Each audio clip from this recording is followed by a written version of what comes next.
with my buddy Dash for this episode of Double Take. Dave, I just said joined by Dash, but we're joined by Dash Talking and in Dave. the third person. Third That's person. weird. The way you feel.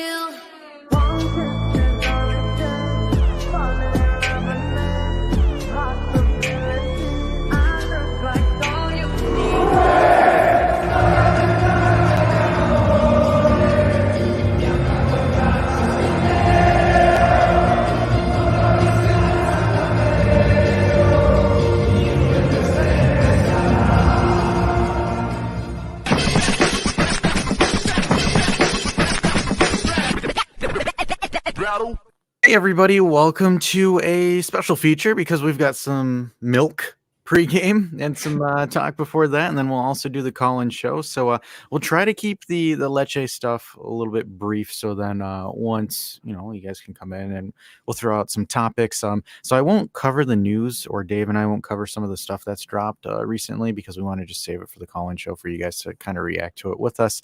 So we'll open things up with Lecce, and to kick things off with Lecce, it is my good friend Dave. How are you, buddy? Oh, not so bad. Not so bad. How you doing tonight there, Dash? You sound really that was really Canadian. Yeah, like, yeah. Oh, it's not so bad. It's a bit chilly. It is cold. The colder it gets, the more it comes out. But you've been one upping me so much with the Hoser Hoser accent that I gotta come back once in a while. That's fair. That's totally fair. All right, let's see who's here watching us. Because the double D's are back. Oh, Reno Zed is here saying, "What's happening, guys?" Hi, Reno. Hi, buddy. Let's go to Reno. I think it's been 2 days since we've seen it. So if you guys haven't seen our video, go to Reno's channel, Calcio with Reno Zed. We did a stream with him in Santino, where we were kind of just breaking down some stuff. And I did want to say I did call a draw at Milan Udinese. Just toot my horn. Yeah, that was something. It's a trap game. I think Udinese should have won that game, but those guys have no idea how to pass in the final third, and they are a bunch of Muppets. So Samardich getting the goal there for first time since September. That was a beautiful goal. If anyone wants to know why Juve are following this guy, watch his goal against Milan. Top of the box, left curler, comes from outside of the post, curls in, and just rolls into the back of the net. It was quite a nice goal for Mr. Lazar, as we like to call him around here. But if anything, I think we should kind of kick things off. Let's move things quickly first with Lecce, and then we'll open the lines. I do want to open up the call-in show, and I'm going to let you guys know this. Federico Chiesa injured with a knee injury. Frankie sent me a thread on Discord. We'll talk about it. We'll kind of get some reactions to Chiesa being out again. Unfortunately, that man cannot put two matches together, ironically. So we shall transition into Lecce. I've given you guys a little bit of a teaser. All right, so kicking things off, we're going to talk about Allegri, how he feels about Lecce. So let's start things off here. So league leaders Inter Milan are still 2 points in front, despite Juve winning 12 of their last 15 matches. So Massimiliano Allegri will not allow his Juventus players to be distracted from their mission for qualifying for the Champions League after a year out of Europe. A 7th place finish by points, not on the pitch, thanks to a 10-point deduction for capital gains violations, meant the Bianconeri will not be able to compete in the Europa or Conference League this term, leaving their midweeks largely free. And apparently they have been doing book club. So with that, has not translated into a waltz to the Serie A title. However, the leaders Inter Milan with 2 points out in front, despite Juve winning 12 of their last 15 matches, remaining unbeaten in the league since September. Head coach Massimiliano Allegri remains wary that any complacency creeping in could allow rivals AC Milan, they tied, so like 7 points back, and Fiorentina can overtake them. And he also stressed that Sunday's match against mid-table Lecce represents an excellent opportunity for his side to demonstrate how much. Milan did end up winning. They did? Yeah, like right at the end. Oh, did you turn it off? I turned it off. Oh, that's funny. The 93rd minute. Yeah, you totally missed that. That's hilarious. I turned it off. Holy hell! I'm not. Shoot, admonish me here, but holy hell, really? That's funny. I literally because my eyes have been on the NFL playoffs to give people context. So all right, yes, you've been doing that. Yeah, I switched to the Ravens Texans because I'm like, whatever. That is a huge L for Udinese. But anyways, moving they on. do that. That is That is wow. That's a travesty. He stretched that Sunday's match, reprimand or shows that that's a great opportunity to improve. He told reporters playing Lecce is difficult. They played well against Inter and Lazio, defending really well. They've got very good results from their last 4 home matches. We have been focusing surely on getting a positive result. The main objective is not to concede. That's happened to us in the last 4 of the away games. We're still missing lots of points in our missions to qualify for the Champions League. That is what we're chasing. That is our goal. Obviously, deflect the pressure. We can Reiterate. yes, that is nothing really new. So we can see that Inter are doing great things. They've collected 51 points already and our favorites for the Scudetto. We're improving, but we know that winning at Lecce will be complicated. Celebrating a win is always easy, but you've got to play the game first. Oh, no shit. Some horses need to wear blinkers and some don't. What? Like the I think they mean blinders. Really? I think that's what the translation meant was the A blinders. new soundbite. Wait, what? That is me saying what? Wait, what? I love it. I love it. All right. Others with blinkers, and you can focus on what is in front of us. We haven't achieved anything so far. We're halfway there. So Chiesa and Rabiot ruled out. Chiesa with a knee injury again. Rabiot with a calf injury ruled out for the match. With a breakthrough wingback on really Andrea Cambiasso unlikely to feature. I didn't see any injury reports on him. That's interesting. Yeah. Wonder where that came from. All right. I mean, this is a FOTMob article, so It's 8 hours ago. They make things up, but They do. They make the crazy stuff. we'll see. Squad's in good shape. We're training in the right way, said Allegri. We won't have Rabiot or Chiesa. The former has a calf problem. Chiesa suffering. I mean, that's true. That was confirmed. Yeah, that we know for sure. Cambiasso has come on a lot, and I'm happy. He's great technically and becoming an important player for us. So is he out or is he not out? I'm confused. Maybe not starting. Maybe not. Let you have 3 players out for the AFCON. And if people don't know what AFCON is, it's Africa Cup of Nations. Zambia striker. I could watch it. It's on Fubo, but I choose not to. My dad watched it this morning. Really? The matches are entertaining. Like I should like the early ones. I could. Yeah, if you guys want like nitty gritty calcio, like if you want like old school like hardcore defending, AFCON's got it. Yeah, I should have. That was silly. I just thought that there was no footy on early morning, and then there was the AFCON. I could have watched. Like it's the hockey movie Goonies. It's almost like you're watching Goonies in a sense. Goonies isn't the hockey. Goon's the hockey movie. Goon? Goonies is like that children's movie. That's Goonies. Then what's is it Goon? Yeah, just Goon. The guy with the Ducks jersey with like no teeth. That's Goon, right? He doesn't have a Ducks jersey. You're thinking about Mighty Ducks now. You're putting things together. I know. I'm like elaborating advanced plots that don't exist. This is like throw all the hockey movies into one. Just Slapshot, Mighty Ducks, Goon. It's like I've got a Canadian co-hosting with me. He'll pick something up and tell me I'm dumb. All right, so Vincenzo, what's going on? We've got Lemek Banda here, and then we've got Hamza Rafia and Ahmed Tuba. All out, and an Albanian defender, Castrioti De Marco, faces a lack of fitness check. Yikes. Tell me you're Albanian without telling me you're Albanian. Lack of fitness. Oh, boy. All right. The Apulian club is our 13th, but are starting to look over their shoulders after losing 3 of their last 4 games and only scoring once in that period. Yeah. Interesting. Yeah, they're not the greatest team, really. They should be. Should be fairly easy. Yeah. Like so they've lost, tied, lost, win. That's their last 5. So they're not in good form.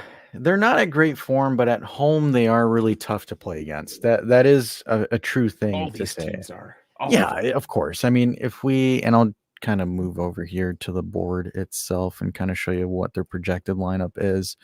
So when we move over yonder. So they're playing a 4-3-3. Obviously, there's going to be some open space here. Lecce with Juve, not that great as far as form towards Juve, but Lecce's only one was against Frosinone, and I really think at this point, can we genuinely say I think the wheels are falling off for Frosinone? It seems so. Well, they have, yeah. I don't think there's any denying it. It's kind of bad. because one of the things that you got to be careful about mid-table teams like Lecce, yeah, in Is theory is they're in the relegation. is Well, he trying to trigger me? I don't know. Is Did- LJJ trying to pull a Vlad I and don't try to know. trigger me? Are you drinking IPA? Because I detest IPAs. They Dave's are a man of class, disgusting. guys. They are absolutely disgusting. Dave And is a that is a rant for another time. That's gonna be a tinfoil hat segment where That Dave just it's talks not even about tinfoil IPAs. hat. It's science. That's He's like, it's that's a not chat even. He's like, they just suck. That's it. Yeah, that's like a Wednesday or maybe tonight, but not Depends. now. Depends. Just if Tall comes on, Tall's just gonna talk about IPAs just to piss you off. I think he's anti-IPA as well. He'll just do it in spite of you. Now you dunked on LJJ. How do you feel about that? It's like, how could you, Dave? You absolute I mean, you monster. everyone does things that are bad for them to some degree in their life, right? So And I can't really say anything. Like we just drinking in general is bad for you. It's just some people like to enjoy themselves while they're killing themselves. Some people just like to right straight to the heart. fair enough. It's Stella Artois, by the way. Are you trying to get some Beppe points? Because that is a Belgian ale. No, it's damn good in terms of just like being able to go to, and I mean, I go to Quebec because Quebec, you can just go to it's cheaper and you can just get at the corner store and they just perfectly place one as soon as you cross the border. So I go there and yeah, it's just for the trash over the counter, like nothing fancy beer. You can just go and grab a case of something. Stella Artois. It's decent. It's pretty All good. right, you know what? It's better than a Bud. It's better than all that other American trash. Anything, dude. American beer is piss water at this. Like, come on. Let's be honest. Same with most Canadian. Like Canadians, you guys have gods. Labatt. Holy hell! But Oh my you know what? Let's have fun with this. While we'll go over the table, chat. Throw your guilty Ready. pleasure beer. Like throw in your guilty pleasure beer that you guys drink, even though it's terrible. Watch us get like a peanut butter chocolate something or other beer. I mean, it's fun. Hey, who knows? Someone might find something that they might like. You know, we're all about sharing in Here we this go. community. Chiro knows what's up. Like Stella Solstice. Interesting. Okay. All right. So kind of going back. I haven't heard of the solstice. Yeah, I haven't heard of that either. Is that like a West Coast kind of thing? But going back to the table here while you guys are drafting up your beer offs. I want to say this with Lecce. Yes, they're kind of in the relegation zone, but at the same time, they are and they're not. Teams from, I want to always say from 10th to about 14th like to experiment, or as the attacking football enthusiasts, or I like to call them the hipsters of the footballing community, play a open style of play because there's really nothing to lose. Those are the hipsters of the beer community. Parallels. Oh, I love what you're doing there. Teams like that tend to be open, so they tend to not really care because they know they're not really going to get relegated and they know they're not really going to Europe, so they're just kind of like, hey, have at it, let's go for it. Lecce, I want to say, are on the borderline of it. A team that's for sure one of those teams, or three of them, are going to be Torino, Monza, and Genoa, where they've like, hey, we've hit it. We're good. There's not really anything to worry about besides if they have a total catastrophe, but I doubt it. Lecce is kind of on the border, per se, because pending some results, they are 2 points ahead of Sassuolo, which in theory, they're 4 points ahead of Hellas Verona. Unfortunately, if they do lose and some of these other teams win, it'll get a little bit close for comfort for them. So Lecce is going to go for it in a sense. I think Lecce is going to be more open than you're used to seeing them, just because I think they're confident in their chances of qualifying for not getting relegated. So when we're looking at the previous matches, so the results are very, very tight. Lazio 1-0, Cagliari 1-1, Atalanta 1-0, Inter 2-0, and Frosinone 2-1. So if we look at the Inter result here, it's late goals. So you have Bisek that gets one in the 43rd minute, and then you have Barella that ices it in the 78th. So it's not, they're blasting 2 goals at the beginning of the match and just cruising. Same thing with Lazio. You work it. You got to work it. Yeah, you got to work it here. And then again, a sweaty goal by Anderson in the 58th minute. So Lecce is going to be one of those teams where they're going to make you work for it. They opened up in the 31st minute. Orisanto gets it in the 68th. Lecce are going to be defensively solid at home. At home, they tend to play pretty decent. Not the greatest, not the worst. The one thing that really stands out to me out of their stats is their draw record. Outside of Udinese, they have one of the highest draw records in Serie A. So they are not afraid to bunker down for a 0-0, or if they get an equalizer, or if they get a last-minute equalizer, you got to watch out for that, right? Whereas I think Juve should cruise, in my opinion. I think they should be able to cruise, get some early goals, and then go on autopilot and force them to come to us. I wouldn't be shocked on the opposite, but unless it's raining. If it's raining, then No, we're in we've trouble. had good record other than that. Sassuolo was just Salernitana was a rainy game, and that game was giving me anxiety. Oh, the curler. Yes, the Fagioli curler. So do we say Yildiz curler?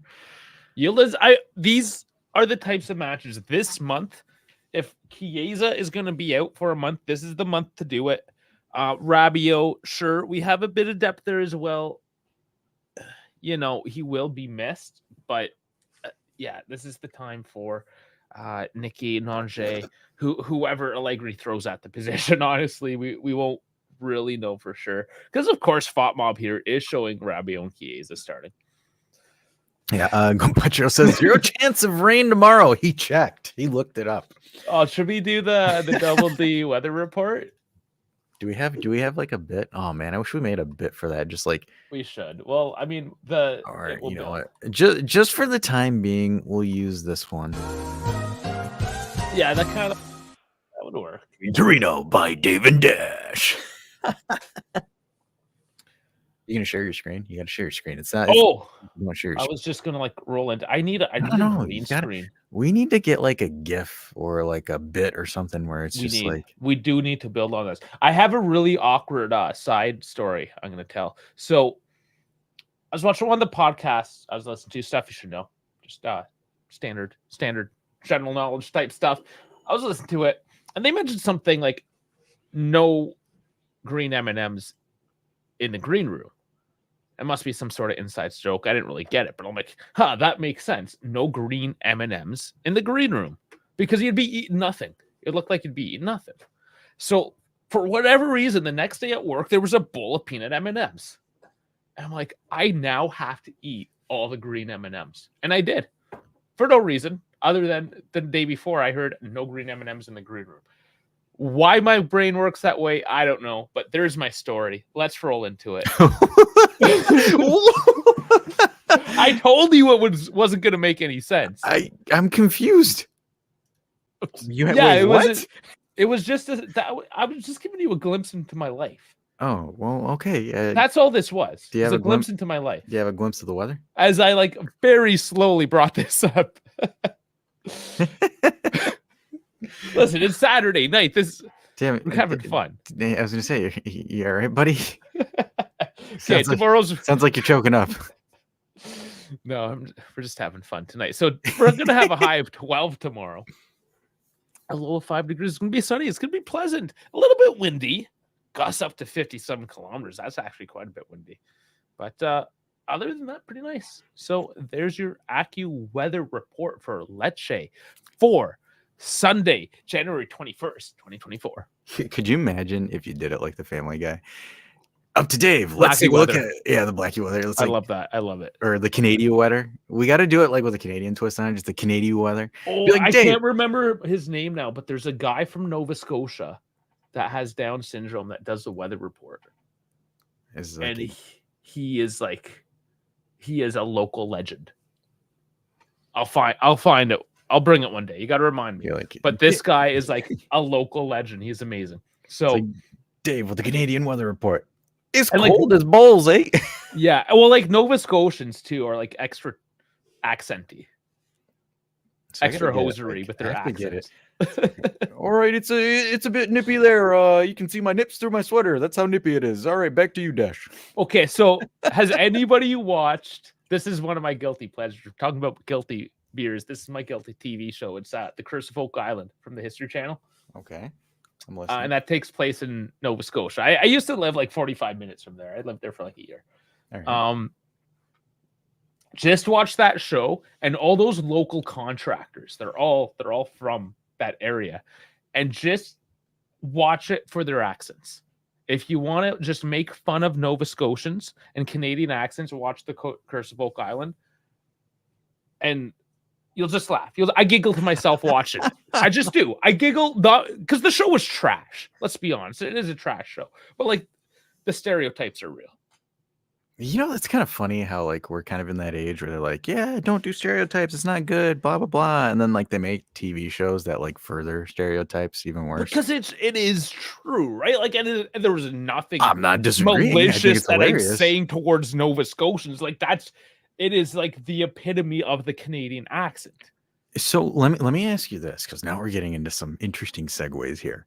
So are Canadians, so like with the US, like US is like what? West, Midwest, East, and then the South.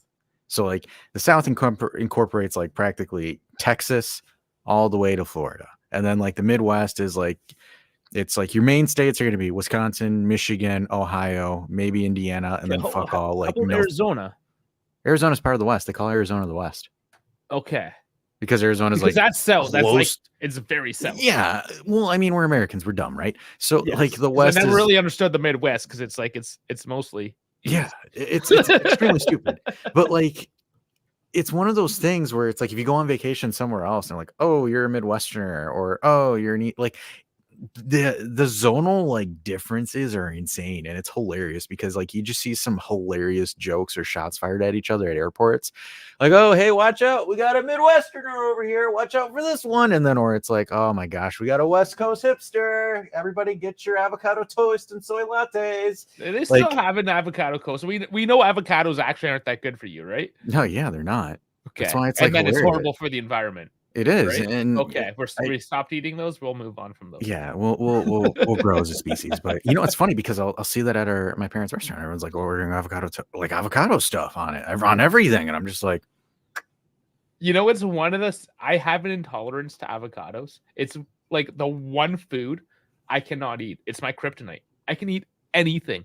Okay, milk kind of messes, normally. It's a normal thing. The milk dairy's not good for you. It causes your joints to go bad. But like avocado will mess me up. For whatever reason, I just can't do it. It's nuts. Another glimpse into my life, I suppose. Another glimpse, another minute of Dave. And Vincenzo, what show from Newfoundland? There's Mr. It's not Mr. D. No, these Republic of Doyle. That's the one I want to say it is. Let me know. This is funny. He's like, the U.S. compromises the Northeast, South, Midwest, West, and then there's Florida as a beast by itself. Like, that's actually true. The South is not trying to claim Florida at this point. Like, it's just like if you ask anybody from Alabama or Georgia and they're like, hey, what do you feel about Florida? Yeah, it is what it is. All right. Is it safe to just open up the lines at this point? Well, we got to go the starting lineup and predictions. It'll take like another minute or two. Okay, because we're really stringing them along. That's like, funny. He's like, Reno. I mean, you're still somewhat new around here, despite coming on the show. But like, this is what we do. What is this avocado stuff? Like, come on, ragazzi. That's actually true. I don't think Italians know anything, like use avocado for anything. Like that. That's actually true. And then Oscar coming in and saying, hey guys, in the chat, remember to like the video. Thank you, Oscar. Thank you for doing our job for us. You know what was interesting? Because we got Reno in the chat. I saw somebody, they were trying to cook spaghetti, and because they didn't realize that when you put spaghetti in hot boiling water, it actually goes in by itself. This person tried breaking the spaghetti to get it to fit in the pot, and I almost died. I'm not Italian. I know. That's 100% believable. I'm not Italian, and I was just like, "What are you doing?" Like I was like, "What are you doing?" I'm trying to get it to no. It goes in by itself. Do not break pasta. It's funny that people don't know this. I know. I was like, what are you doing? It was so bad. It was so bad. Oh, But anyways, let's go into the starting lineup before everyone gets pissed at us for this. All right. So projected lineup. Font Mob absolutely screwed the pooch on this one because they put Rabiot, and Rabiot's not playing in Chiesa, and he's not playing either. So do better. Nicky Font Mob. Yildiz. Yeah, Yildiz and Hans. So we got Szczesny, Gatti, Bremer, and Danilo that are playing on that back line. Kostic starting here.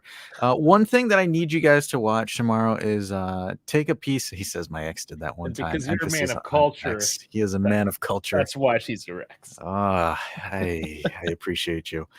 So Hans is going to be playing with Locatelli and McKennie in the middle. Cambiaso, they said he might be a doubt. We don't know. It might be Timmy Weah. Who knows? Did they add oil to the boiling water too? I did that for the longest time. I was ignorant like the rest of them. Yeah, you don't. Yeah, they did. Yes, they did. Yes, they did. And the worst part about it is normally you take it out and you run cold water to it to shock it. They did not do that. So then you got Dusan starting with Yildiz at the top with a 4-3-3. The recent away goals that we've conceded have come through Kostic and Danilo. So we need to watch this left side. They hopefully get sorted. He says figures. There's got to be a show. Dave and I got to do it for a Wednesday show where we go over the taboos of Italian cuisine that you should not do. Whopping ain't easy. You need Sam. Sam keeps on saying he'll come on. He basically saved the podcast. I don't know if you listen to the podcast, but you need to listen to it just for Sam. Just Sam alone. Sam is fucking hilarious. I love Sam. The rest of it, don't worry about. But Sam, is pretty fun. So watching with this, obviously, do we want to go into the predictions here? Let's go into the predictions before we open up the lines. Let's go for it, Dave. What do you got? 3-0. 3-0. I had like Spalletti in my mouth that I couldn't get Sardi out. I had Spalletti in my mouth. That's a Spalletti take. 3-0. Were you just waiting to use that? It wasn't. It was not the best executed. He just kind of threw it in there. I know. I thought I had it. I was trying to get you choked up. I prematurely busted. Premature. And that is. And we were just talking about spaghetti. And I just clipped myself. So prematurely busted will probably be on the soundboard. So you're welcome. Moretti, yeah, maybe. Moretti. Yeah. I don't know. He hasn't looked great. I don't get excited for him anymore. Jeff says 2-0 Juve. Reno says 2-0. KB says, did you see Udinese choke? They had Spalletti in their mouth. And I missed it. I did. Roma had a hard time today, too. That wasn't an easy match. Yeah, they were up 2-0 for a good chunk of it, right? Yeah. I mean, the missed penalty. The missed penalty was just. I don't know what the hell happened to me today. Because like today, I was just like, okay, great. I'm watching these matches, and then all of a sudden I step away, and I guess all the crazy shit happens. So moral of the story: don't have Dash watch any matches. Yeah, American hand football's not that great, anyways. It's just you're culturally obliged to do so. Yeah, I guess so. Man. All right, making it real as soon as you're speaking. I knew it the second I said it. I'm just like, and soundbite. Bone says, yeah, I agree. I stamped it, so I'll be able to make it as a bite for this. So if there is any like catchy phrases or corny lines that we say, please do it, because I mean, it's much more funnier when our voices are the bites. Wait, what? You lots coffee. Here's licking off the mocha spoon after stirring the sugared espresso, and no as well in Italy. You got Reno in the chat. He can answer that for you. All right. Yeah, I mean, if you're doing it right, you're not supposed to put sugar in, but I know you're not supposed to put anything in. It's like it's a good espresso. If you're making like that trash that you put on the stovetop from a mocha pot that people call espresso, then, well, not that it's crap, just that people just boil the hell out of it until it like explodes all over the place, and they're like, "Oh, I think it's done," and then they pour it in. Yeah, like all over the place. Like Italians, like no joke, like Italians have a very interesting way of making coffee. They basically just boil the shit out of a mocha pot and pour it in, and they're like, I'm "Oh telling you. fuck, that's better. Put in some sambuca," and then they call it a fucking day. I'm telling you, like it's gonna be one of those. We got to do it with Sam because I think Sam would be able to just go off on it and it'd be hilarious. So I'm you know, I'm a coffee nerd as well. I definitely go off on coffee. yeah, that would be hilarious. The other thing too is like if you fold pizza in front of an Italian, they will like slap the shit out of you. No, if it's like thin, like if it's a Neapolitan, Is it? it depends, right? Like, so the original way that pizza was made, and now we're getting to the history lesson.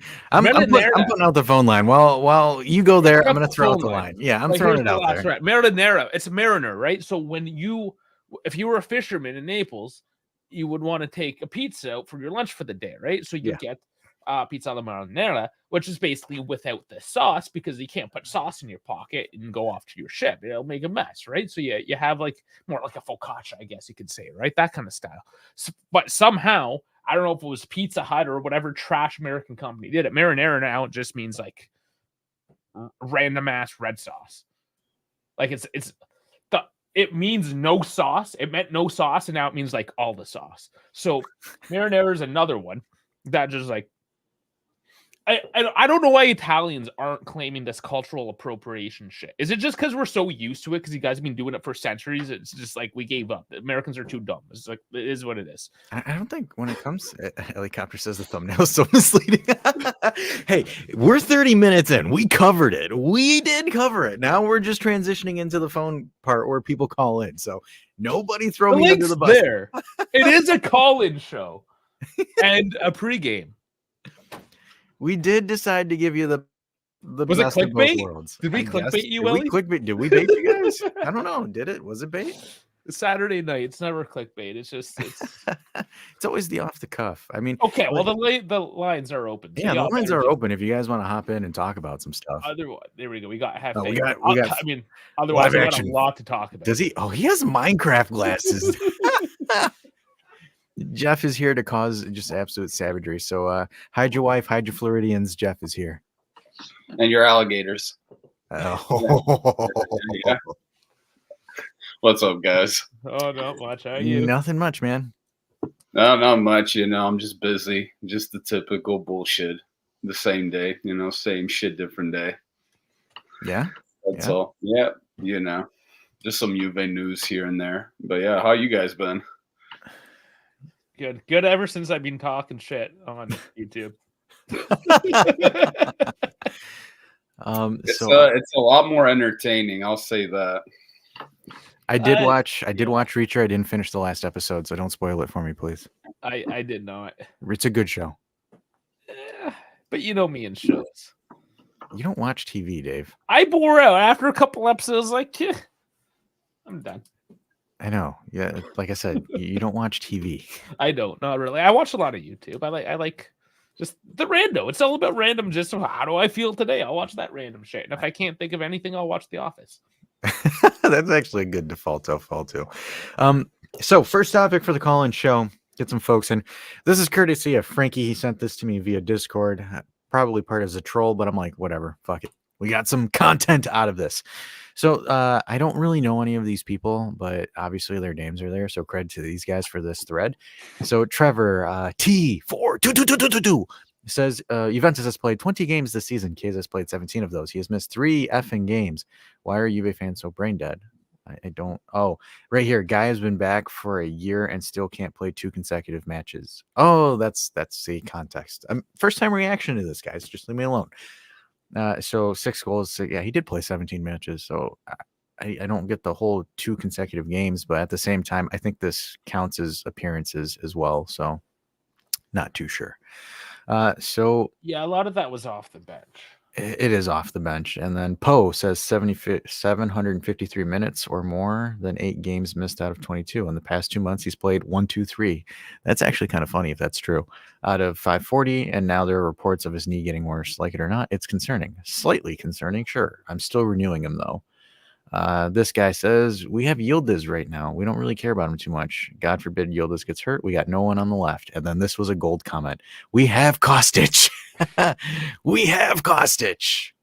And there was the one that was there that said he started 13 times. 13. Yeah. So he hasn't started 4 times. Big effing deal. That means seven games he either didn't start or was injured, blah, blah, blah, blah, blah. All right. He hasn't started 7 times. He has not. Fair enough. So I think we need to open up this conversation because this was something that we talked, I want to say on Wednesday, and then we talked about it on Reno's channel on Thursday. I think that was Thursday, right? Vlad, I'm having meat on a stick for dinner tonight. Oh? With the giant toothpick. Yeah. He says, why are you telling so fast about food? Here we eat meat fingers with toothpicks. Yeah. Like the Balkan guys are just like, just meat, just sausage and meat on sticks. I'm gonna say the Balkan guys are bukadiath. It's just like feta cheese and bread. And some I think tomatoes. if we're gonna eat meat, we might add a touch of tzatziki sauce, but that's yeah. I don't know. My Macedonian friend, he just sends me like pictures of 5 different meats on a not even a barbecue, just a fire with a grate thrown on top. Oh, that's funny. So let's talk chat and Jeff as well. So with Kieza's whole contract debacle, because there is no efforts of a renewal, and Gentili kind of made it clear: renew by the summer, or you're gone. So how are we feeling, chat and Jeff? I don't know. I think it's a lot of BS. Like, there's probably a stalling game. It's a possibility. It's just a stalling game. Obviously, if he doesn't want to commit to Juve for, if he's not going to commit for a long time, we might as well sell him for what we can get out of him. So let me follow up with this. So on whose side do you think it's a stalling game on? Is it on Gentili or is it on Chiesa? Oh, it's Chiesa. But why? Because he would have no leverage.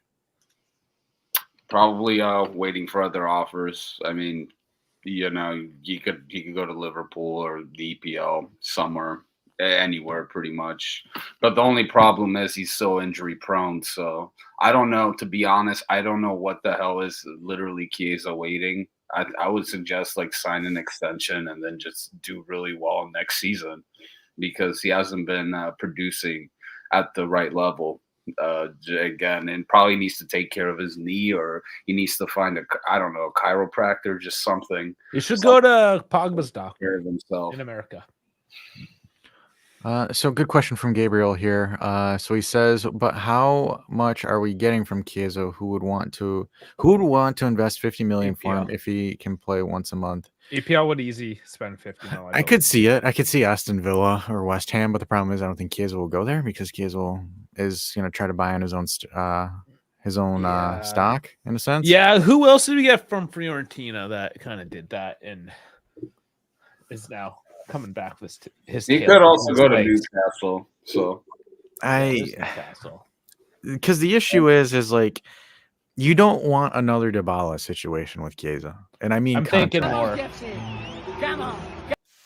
Well, overvalue himself. Oh, I'm so good. But I mean, Dybala did it too. Yeah, I was gonna say Dybala did the same exact thing too. But it's the Fiorentina.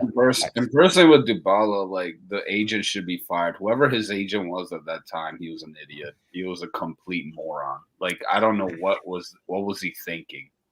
That was like my opinion on that one. Same thing with Chiesa's agent as well. Like if he's going to have to do something, he's going to need to talk some sense into him because he's going to have to tell Chiesa, listen, dude, you're not performing, so you're not at the level where you're at. He may have had one good year, but that's it. Like he needs to live farther away from his mother, I think is what it is. His mother lives in Fiorentina. It's too close. Way too close. He has an actual agent. It's not like Dybala where he had a used car salesman. No, it has nothing to do with that. I just think his mom's too close and will be like you know those Italian mothers where it's like to get him an Italian Vagno. That's what it is. It solves all problems. Well, and that's it. That would do it to it. Like you have to replace the mother figure. Yeah, because Vlad is saying here, it is. Yeah, Feli Ramandani. It's actually a good one. Yeah, it's a good agent. The mentality though has nothing to do with the agency here. It's the fact that like whenever he gets knocked up, he's probably like, "Oh, mama, I'm hurt again, my knee," and then she's like, it's okay, my baby, don't worry about it, you'll feel better, you'll get better." And it's not this like, Fred, Suck it up. like, come on, man, Part don't of be a me, bitch. so I have two thoughts here. So Chiesa to me thinks this might be his last big contract, so he's trying to go for the raise, right? He's trying to get a higher raise than be at the same. Problem is he hasn't done enough to warrant that raise.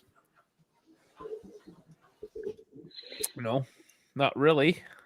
So that's what makes it a bit of an issue, right? So it's like he hasn't done enough to warrant getting that more money, but he's holding out for it. And the only way, because next extension Chiesa signs, technically because it's on his last year, so he would sign a 4-year deal, so it would lock him until he's 31 years old. That's his last big contract, is his next one. If he wants to move, and Vincenzo asks this, is he even teeny? I think so. That's the problem, is that we do not know 100%. And the next few months, Well, whenever this contract plays out, that's gonna kind of dictate things. I think if he was a Juventini, he would have probably they would have probably found a deal a lot sooner than now, because I feel like it's being stalled for no reason. There's no need to stall this contract. Just take care of it. Like, sign for the same amount of money, extend it, and then if you guys are planning to move them, okay, do it next year. I got to see what Juve are offering him. I mean, like, if anything, Juve could offer him more bonuses or an incremental growth salary that's based on bonuses. But I just, for me, it's just like, because this was rumors, right? None of this is true.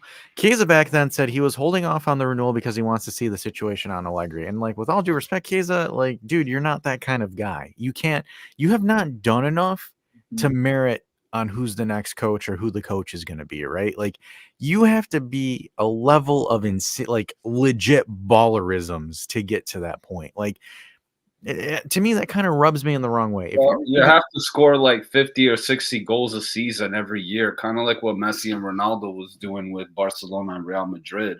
He's not at that level, and he's not necessarily like, hey, he's going to be the guy that's like bringing Juve on top of his back. I think he's a very important piece. I'm not saying that part. I think he does provide value to the team, but I just think he provides value the same way as every of the other teammates have. Just like Gatti, Bremer, Rugani have scored, contributed, and Locatelli, Miretti. This month of January, the midfield has gone a lot better. Same with Dusan and Yildiz. They have all contributed, like, little by little. They haven't done like amazing, but as a whole unit, they have done fairly well. Like, that's it. But he's not like, I don't think he has the voice or the opinion for him to say, oh, wait, I got to see how the plan is, instead of saying, you know what, maybe I need to better myself. Maybe I need to work harder to, adapt to my environment. No, like, this is Juve. This isn't Barcelona. We don't have this whole, we get to dictate as a player. No, that's bullshit. And Vlad's saying it here. Like, not even CR7 can fire coaches, right? That's shit that happened at Barcelona with Messi, and he dragged that team down with look them now. They haven't even recovered. They were in the shits just like we were, and they're still in the shits. The Spotify Camp Nou. I don't Yeah, know. the Spotify Camp Nou. I don't know if it's a Messi thing more than it was a Bartomeu thing too. Like, they were buying. But Bartomeu was appeasing him every single season because Messi only did 1-year deals. No, hey, Messi did 1-year renewals every single season. So he was dangling that club over.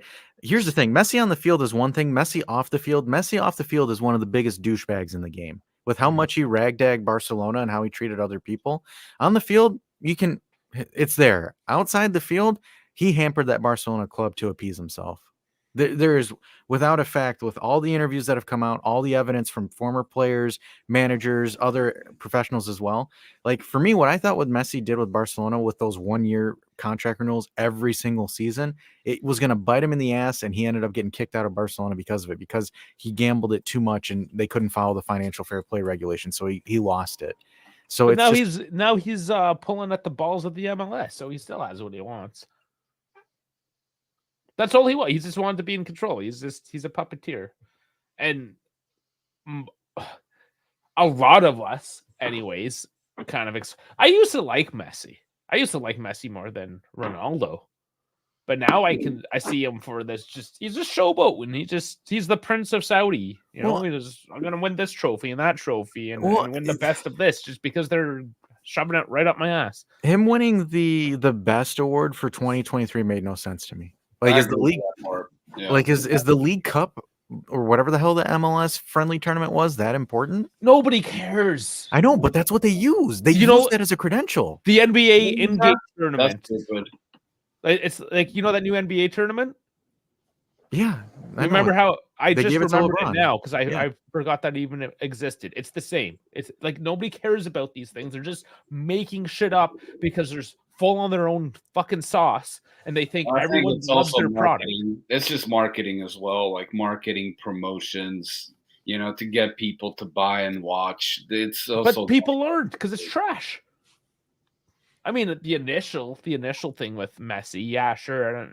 it's I mean- messy, and that's the product. That's the reality. Yeah, you have to put that in I consideration. think his old boys club at Inter Miami isn't going to do anything in the MLS. It's just there to get extra Yeah. money. Yeah, and that's the thing. People are starting to realize that it's just a show. Yeah, just move on from those two. That's all I'm saying. Just move on from those two. They're done.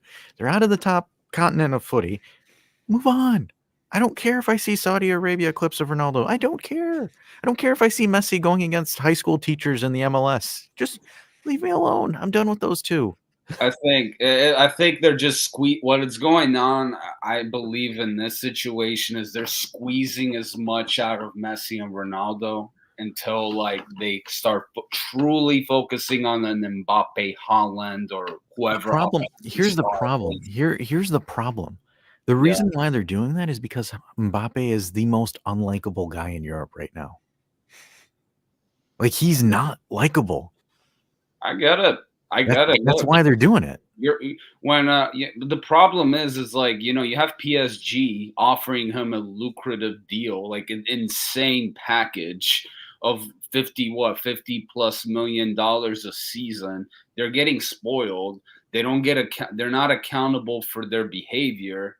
And then they act like this, and keep it in mind, they're like in their early 20s, man. Like, you expect that shit, like that kind of money to like young kids. Like, they're still not that matured. They have talent, they're great players, but still, like, the maturity isn't there. So it's like it's you're not. giving them that money. You give that kind of money, it's going to get in their head.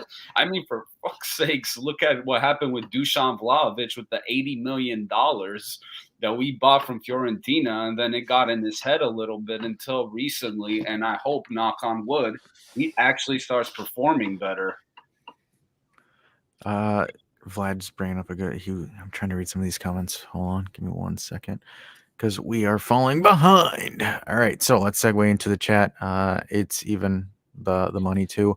Chiesa made the mistake by proposing a new girlfriend. Should have gone to the old one like Dusan. Oh, I love you, Vlad.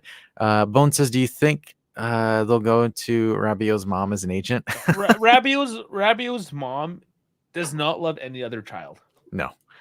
Vlad says not even CR7 could do that. Gabriel says, if I remember correctly, Chiesa always wanted to go to the Premier League in the future. That was something he did say. Vlad says, I think there is more to what we know about the Chiesa situation. I'll wait for more reputable reports to make judgment. Can we not speculate? I mean, we're a commentary channel. Like, we can speculate and have some fun here. Of course, yeah. Reno says, Messi Ballon d'Or was BS. Bone says the last Ballon d'Oreo. D'Oreo really soured me. Raphael says, what's up, Juventini? What's up, Raf? Vlad says, random Koulibaly if he only buried that one chance. Yes. That is so true. Oscar says, the young boys in Denmark like Kylian. To be frank, I see PSG jerseys in the gym all the time with his name.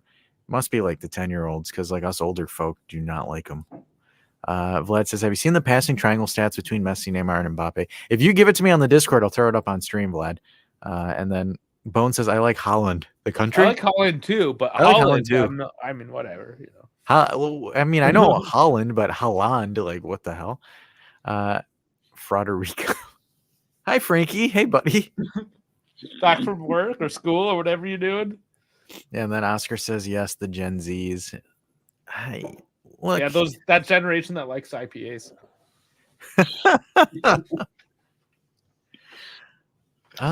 look, I think it's going to be a big concern in regards to that to see, because I think according to Allegri here, and I don't know, there's not really a source to it, but they're saying his knee issue is getting even worse.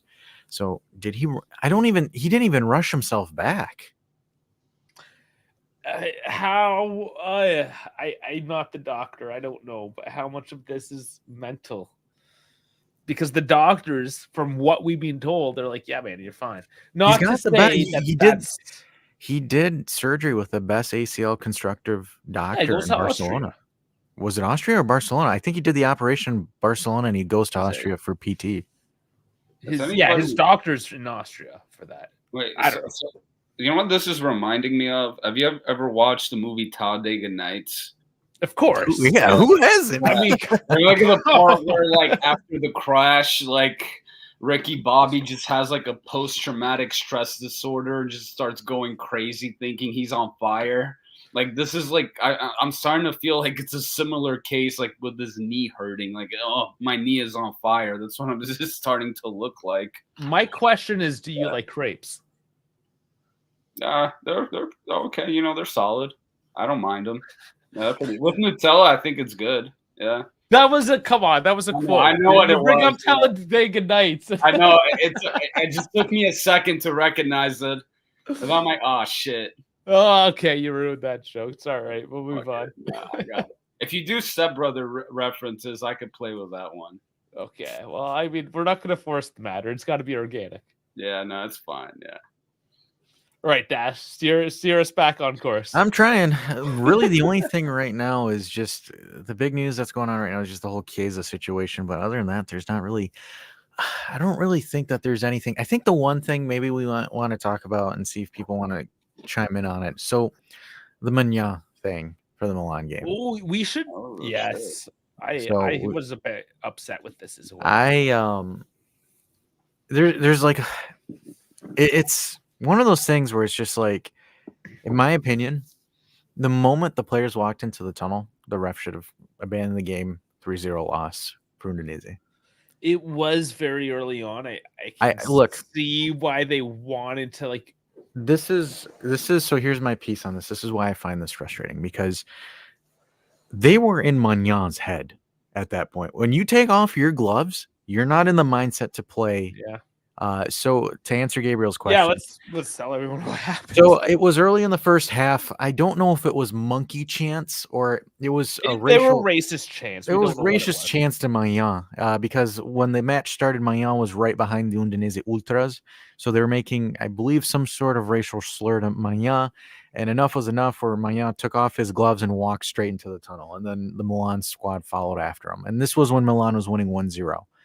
And moving on to that, my issue, and this is my biggest issue I have with that, because you could tell that the Milan squad, after coming that back for the restart, were not in the right frame of mind. They were irritated. They were annoyed. And then Magnan wasn't himself either. Yes, Lazar had a great goal, and I'll take a peek at it, Vlad.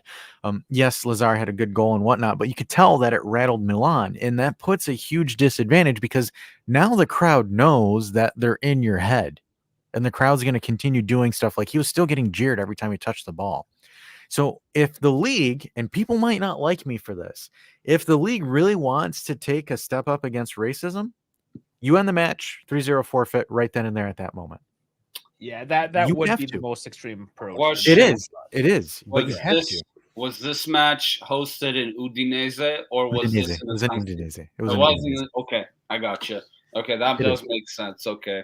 Yeah, I agree with that. Yeah. Because look, one of the things that Juve have, which is awesome, is Juve have the facial recognition that can point out someone that doesn't, and boom, lifetime stadium ban, as deservedly so.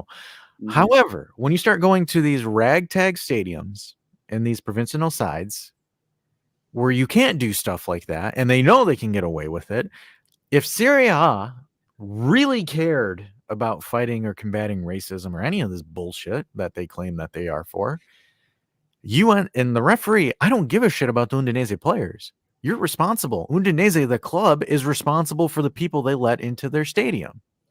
And if it happened to Juve, I would want Juve to be held accountable the same exact way. Mhm. And look, until the league stops these matches and forces 3-0 forfeits for the home side that has fans that are doing it, you're not going to see it. And Bones is asking, would it stop? I think it would, because the teams are going to start taking a more proactive action to it, because they're going to lose points. And it's going to affect those teams that are in the relegation zone as well. And it is an unpopular opinion. I get that. But you really want to take an action? Knock these teams where it hurts. It's not like this is the first offense, that this has never happened before. It's happening every season. It's happening everywhere, really. There's no place where it doesn't happen. Some are more rampant than others, of course.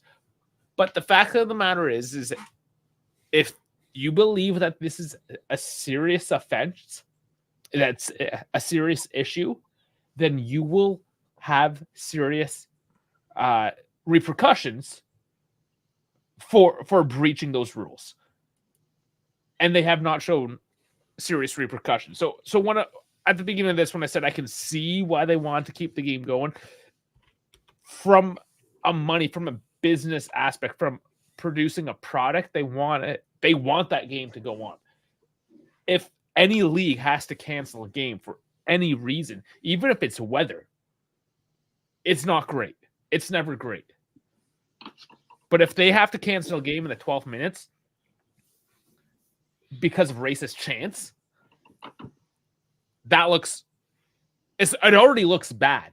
But how much bad would it look in the newspapers tomorrow if it was like, yeah, they lose 3, especially now that the game has played out? That, yeah, like, it could have gone either way. It was a mess. It was a mess, however you look at it, but we saw that the results could have played one way or the other. And if you just said, no, it's 3-0, racist chance, 12 minutes, game's over, everyone that was innocent in there that spent 50 euros to go watch the game, you're not getting your money back. Screw you. Everyone go home. Try to find the transit, get in the cabs. Good luck, because now everyone's leaving at once. Like, it's an absolute travesty. I would also add another stipulation is that if they continue to do that after that 3-0, after a forfeit of 3-0, pretty much punish the club itself with fines, and maybe have a couple games with no fans as a punishment. Yeah, where it has to hurt, and it has to hurt their pockets, and it has to hurt the points. So, Either it's money and the fans themselves and that are doing fans, pockets, or points. You can't, unless you have stewardesses, 100 stewardesses and centers. You can't with the current technology that some of these clubs like Udinese have. You're not going to be able to find it. Juve are a unicorn with their facial rec and being able to identify. So with LJJ saying here, what if an Inter fan is wearing a Juve jersey and you can do it that's on the Juve fan base as well. Like, you should know, hey, this is right and this is wrong. If a guy's doing that, you tell him, hey man, that's not cool. Like, stop it. If you, just because a guy is undercover and then you follow that guy, you're just as dumb. Then you get made fun of, because then the guy's like, haha, look at me, I'm this and this. You look just twice as dumb, right? Yeah.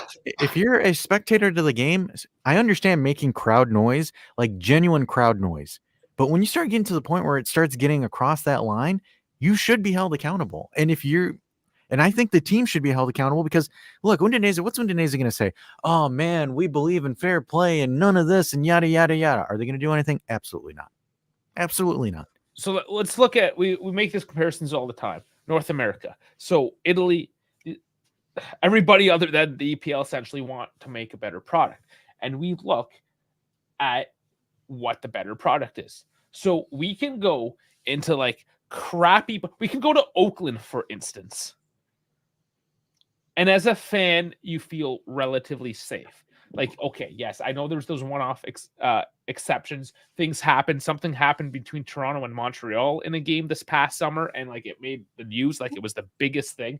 But in the context of European football, that's just like any given Sunday, right? So when things actually happen in North America, it's all over the news, and there's like drastic measures that happen. So what I'm trying to say is that on the average, whether it's a Tuesday, Thursday, Sunday night, when you go to the LA Lakers or the Toronto Maple Leafs or the New York Yankees, you don't fear for your life. You know that you're going out for an experience. You take your kids, you take your wife, whatever, and there's none of this apprehension like what's going down. Like when I bought tickets for Empoli this past September, I was like, I do not know what to expect. Do I wear Juve kit? Do I look incognito? Am I going to get jumped just for being English? I don't know. I was asking people not from the area. There's like, good luck. Turned out it was okay, but like there's that apprehension. Whereas I can go to any game in North America, it doesn't matter, and it's good. And what does that mean? It means money. That's how you make money, by making a product that people actually feel safe at and want to watch. 100%. Yeah, no, I think one thing the West have done right. I think the one thing the West, United States, Canada, when it comes to stadiums and how they organize their sporting events. Also, even in England as well, I would say that. But I feel like anywhere in the Eastern European areas, it's a lot harder to like keep things in track. Like I remember in Albania, I was there 5 years ago. I went to go watch a soccer match for the league. It was our hometown. My hometown was playing against another team, and they were unhinged. I'm just gonna be honest. Probably the most unhinged shit I've ever witnessed. Like saying shit to the ref, like I'm gonna bang your wife. You're a piece of crap. I mean, honestly, the cuss words that they were saying, the like insulting gestures, was like out of the top. Like it was insane. Throwing water bottles. It goes to the whole 9 yards. It's like there's no control, and sometimes you need a little bit of control and accountability. And the problem is Italy isn't focusing on trying to do the control and accountability. They're just trying to take Juventus down.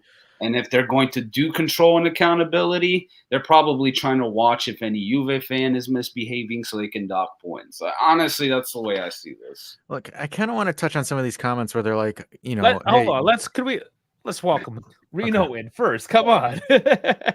How's it going, buddy? Not bad. How are you guys?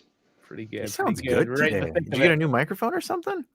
No, just my phone. It's regular, so I didn't put my headphone on. So hopefully the internet is okay. So No storms today. All right. So reading some of these comments, you have to jail the individual or find them. Problem is when you're in Sardinia or if you're in other of these stadiums, it is difficult because especially with ultras, they're not gonna rat out their friend. It is going to be extremely difficult to track this guy. Like, for example, between us three right here, between Reno, Jeff, and myself, if one of us said something and the stewardess is going to say, "Hey, we heard something. Is this one of you guys?" No, I don't know what you're talking about. I didn't hear that. I didn't hear any. Exactly. I don't know who started it. I just heard it. So it's not going. No one's going to give someone up. And with all due respect, they're not going to jail that entire section. It doesn't work that way. That would be a catastrophe. The only way that you're going to see progressive change, because, like, for example, giving an individual 3 warnings, a slap on a hand, and a hard fine, guys, it is so difficult. Juve are able to do what they do because of how really futuristic the Allianz is. No other stadium in Italy can do with what our stadium is capable of doing. Not even close.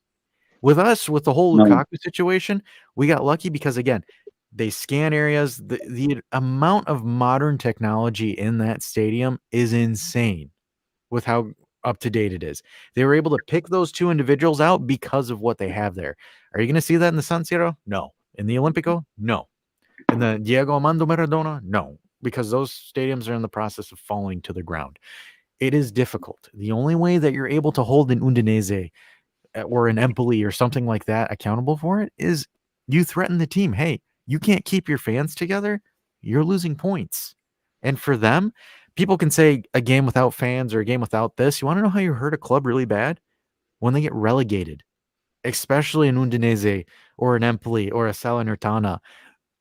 All of those clubs, relegation hurts more than a fan ban in the stadium because they lose a lot more money when you get relegated than if you have a 3-game fan ban.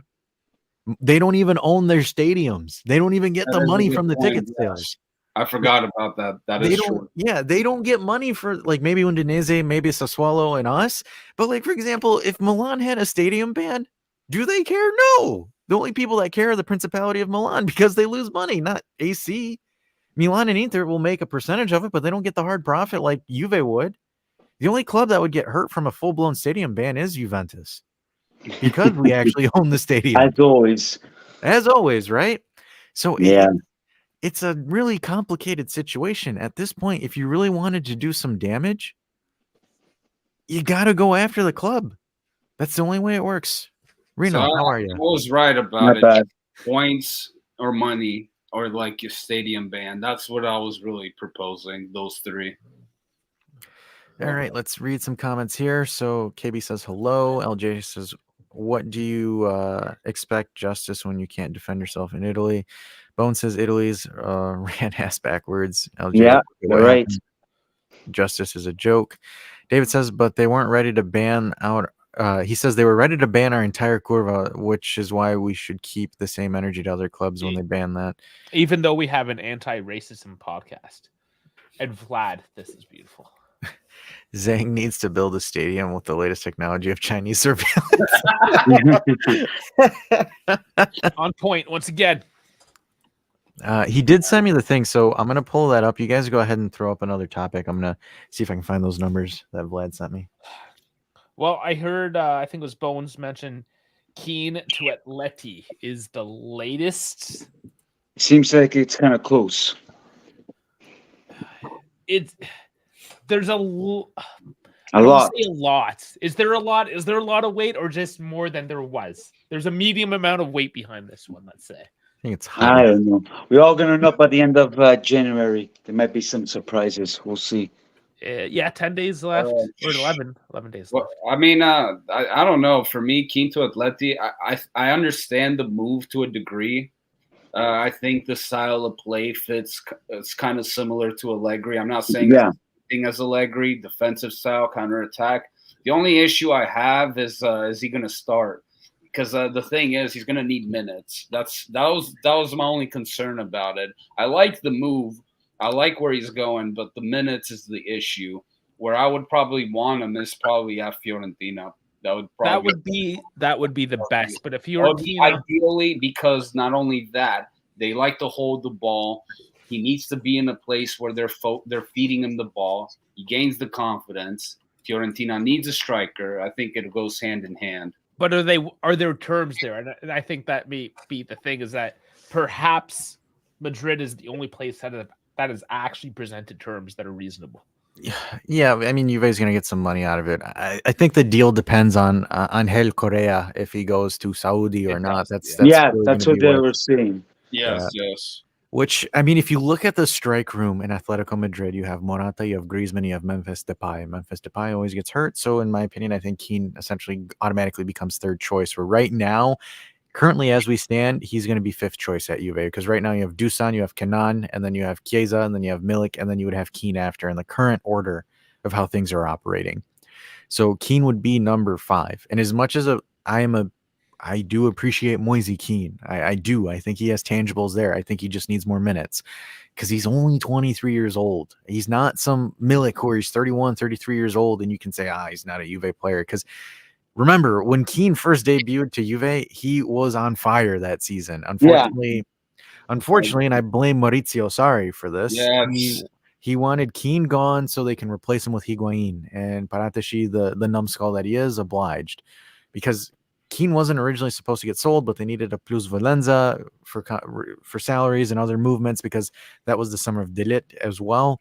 So Keane, unfortunately, was the short of the stick and got sent out to Everton. And I think that move to Everton will forever be the thing that hampered his career. He kind of got screwed, and nobody would have known that for sure. The trajectory could have been positive. It was not. He got fucked.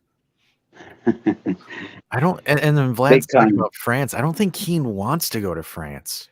And is there any offers again? So, and we've talked about this. We've talked about all the rumors.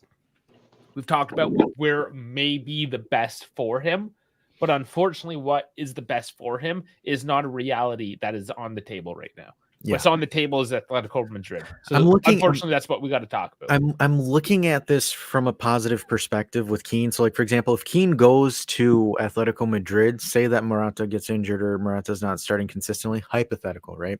Right. He will be playing off Griezmann, which is kind of something similar The yeah guy says stopping by to say I still don't like the one guy that thought we were stealing the name. That's funny. Well, hey, we missed you. So Bones has got to take off. He says, "I'll catch the replay." But Later, Bones. okay, Vlad. But does Keen want to go to Stade? He doesn't want to. He said he wants to go to a major market city, like London, for example. That was one Because of the how requests. else is he gonna rap with his brothers if he ain't down in London? I'm just saying, you know what, bro? I've said it before. He needs to go to Shady Records if that's the case. Yeah, And that's in Detroit, he's trying to right? get minutes for the national team, Aftermath but Music. That's it. Loan him to Aftermath Music. That's what The you gotta problem is, I think Spalletti wouldn't even consider him if he went to something to Stade.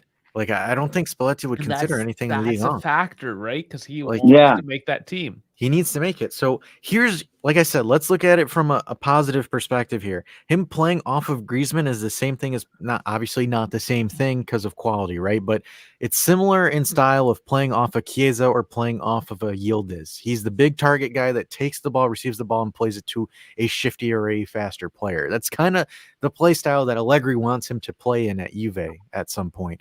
So that'll help him there. And then also, he's in Madrid, which is a big market city.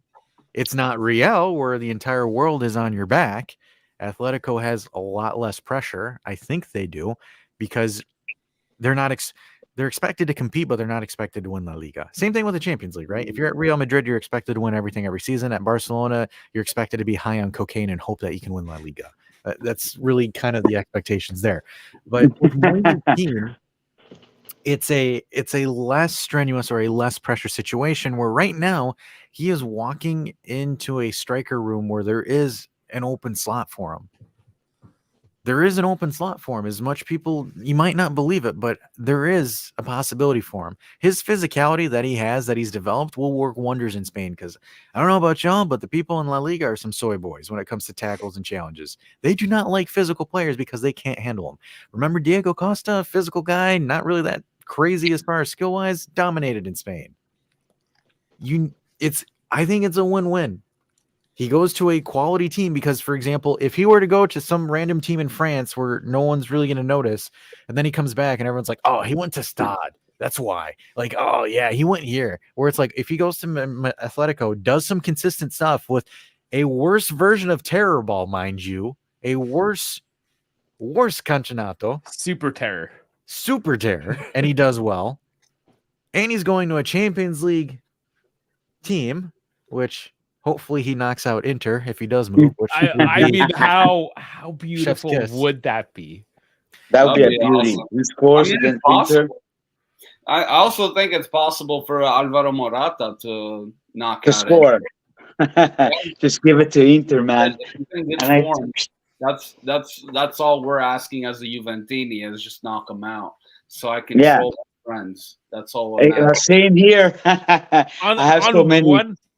On another hand, though, I kind of want Inter to go all the way, so they have to play more games, but then still lose, and then lose the Scudetto as well. I think the main thing is we just need Napoli to lose in the first round for the Club World Cup, because that's exactly. That's huge. That's going to be an interesting game because I don't know how Barcelona is going to do. I don't think they're in good form, so that's they can play good. That's the thing. They can. I think they're going to beat Napoli because this Napoli is not that great. That is true. Well, the Super Copa, they were brutal, man. Yeah. Now we're going to see with the final. They have lost their ways. They're shit. That's all right. Yeah. I don't care about it. No, last year, don't get me wrong, I kind of enjoyed them. Like, they play good soccer whatsoever, but now, thanks to the Laurentiis, probably una caca. Like, it's disgusting. Napoli will never be a successful club or a consistent successful club until De Laurentiis leaves, which... Exactly. A lot of my Napoli friends are mad at De Laurentiis. Like... You just tickled my head there because De Laurentiis might... that happened this week. Perhaps get looked into. The Bucks there, the Oshman deal again. Yeah, we have the article. But I hope they don't do something to Giuntoli about that situation. That's what most people are concerned. Oh, that's a tinfoil hat. They're doing it That only is a because good point. Gentili is doing it. Yeah, that's a lot. A lot of my friends were saying on Facebook. I think nothing's gonna happen to him. So, but of course, Well, they'll find a Facebook's where all solution to destroy Juve. I don't. I don't think it'll get to that point. June to the Facebook's where all smart. the good conspiracies come Well, from. here's the problem, right? Because it's his own ego. It's De Laurentiis' own ego, where it's like, oh, I did Osimhen, I did this, I did this, I did this, and Gentili's like, okay, have fun. I think if anything was going to happen here, it's going to be because of De Laurentiis' ego. That's going to be the only thing that causes this issue. Yeah. I don't see. I really have doubts that unless Gravino wants it to. Yeah, that's the thing too. De Laurentiis' delusion of grandeur. Yeah, He made a movie once. I 15 years ago. find it though. Maybe this could be weird on my part, but do you guys find it odd that that Gravina requested the documents for it? I find it odd that we keep on hearing something about it every few months and then it just immediately happens. disappears. Yeah. Barcelona doesn't have a. I have been saying There's this that. for so many years. That's definitely a thing. I have been saying that. Everyone's like, "Oh, Xavi, he's going to bring us to tiki taka, all of this football. Oh my god! Oh, Xavi, bring Messi back, and we win everything again." Dude, the guy was coaching in Saudi Arabia for a reason. Qatar. Well, I mean, the team plays in the Saudi Pro League now. Al Hilal or whatever it is. Yeah. So they actually you're both right. You're both right. So in theory, it might have been in Qatar at the time. So again, I don't care. You move from there, and then you move to Barcelona, and then people sit here and criticize. Oh yeah, Pirlo to Juve was a totally stupid idea, right? It's the same thing. City, yeah. There's one thing though, because like the thing is with Xavi, like last season he did win the La Liga and he did win the Super Cup against Real Madrid, and he did stomp them. And Madrid also last year won the 3 years ago won the Champions League. Yeah, and La Liga. They won La Liga in the Champions League, and then last season they were just like, "Hey, we have a shot at another Champions League. Let's put all of our eggs in that basket." And City decided to just bust on their face. And I just set up another clip again. Damn it! All right, so yeah, like for me, Xavi never did anything with the tools that he had there. That is, how do you fumble to Inter in the group stages of the Champions League? How do you lose that? Like, how do you not win that game in the new camp with the roster that you had? With Simone Inzaghi as a coach. And I'm going to say this to this day. I do not think Simone Inzaghi is an elite coach. I think he is just he's a cup coach. He's just there. Like, I think he's mediocre. He's there. Speaking of people that we want to dump on. Well, hi there, you beautiful man. We missed you last week. Well, I was busy. I understand. Is that a I figured I'd grace you guys with my presence, make sure to keep the numbers up. Where are we in the discussion? Right we're talking about why talk about how CBS can't stop sucking off Inter yet. Oh, that is definitely. They were so hard on Milan. I didn't know how any of them could speak because Inter's cock was so far down their throats. That's a clip. That's a soundbite. Did you? I noticed that today too. That throughout all the broadcasts today, it just. Well, because I wanted to watch the Roma match because I wanted to see De Rossi and how maybe if he had any effect or whatever. I like that he put Huijsen in, but so I'm sitting there watching the absolute dumpster fire that is Paramount Plus, right? And nobody likes it. And I'm like, oh my God, when is this fucking game gonna start? And then my phone goes off and it's like, Lukaku scored, and I'm like, wait, am I fucking watching old fucking footage now? And I literally say out loud, I'm alone in my apartment, and I'm like, fuck you, Paramount. You fucking suck. What the fuck is wrong with you? This app is garbage.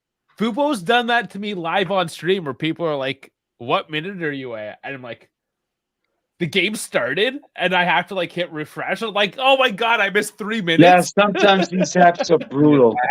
I have like the Albanian channels, and like they're just as good as Paramount. Maybe slightly not as good, but hey, But it's they're not free, like so they're I'm better. not spending $5 a month. Plus, I can watch pay-per fucking view. I can watch the UFC for Oh, free. bravo. Fuck yeah. Oh, I know what he's got. I got that too, low key. I got that. That's an Albanian thing. It's called TV Alb. Oh yeah, we Yeah. got that shit.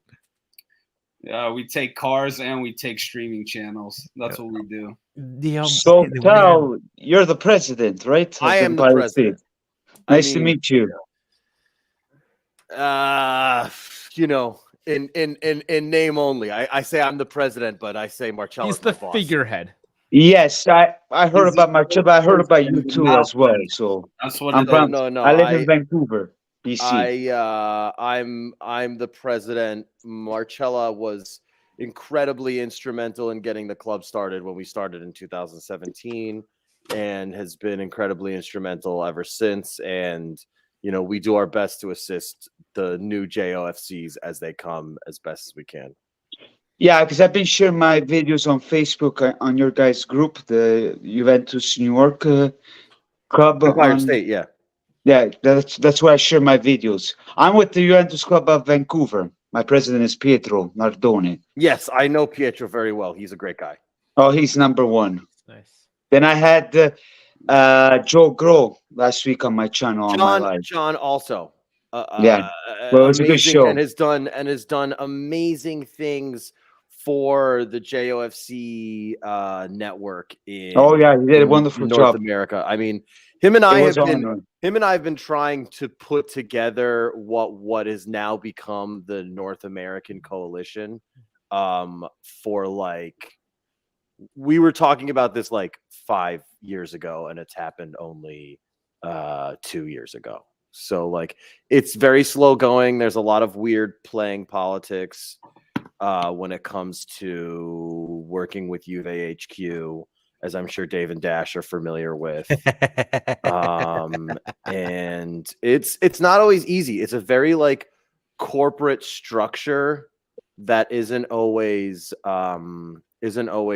like inviting, unfortunately. They have a lot of very strict rules and agreements that they have made that like they don't let us know about.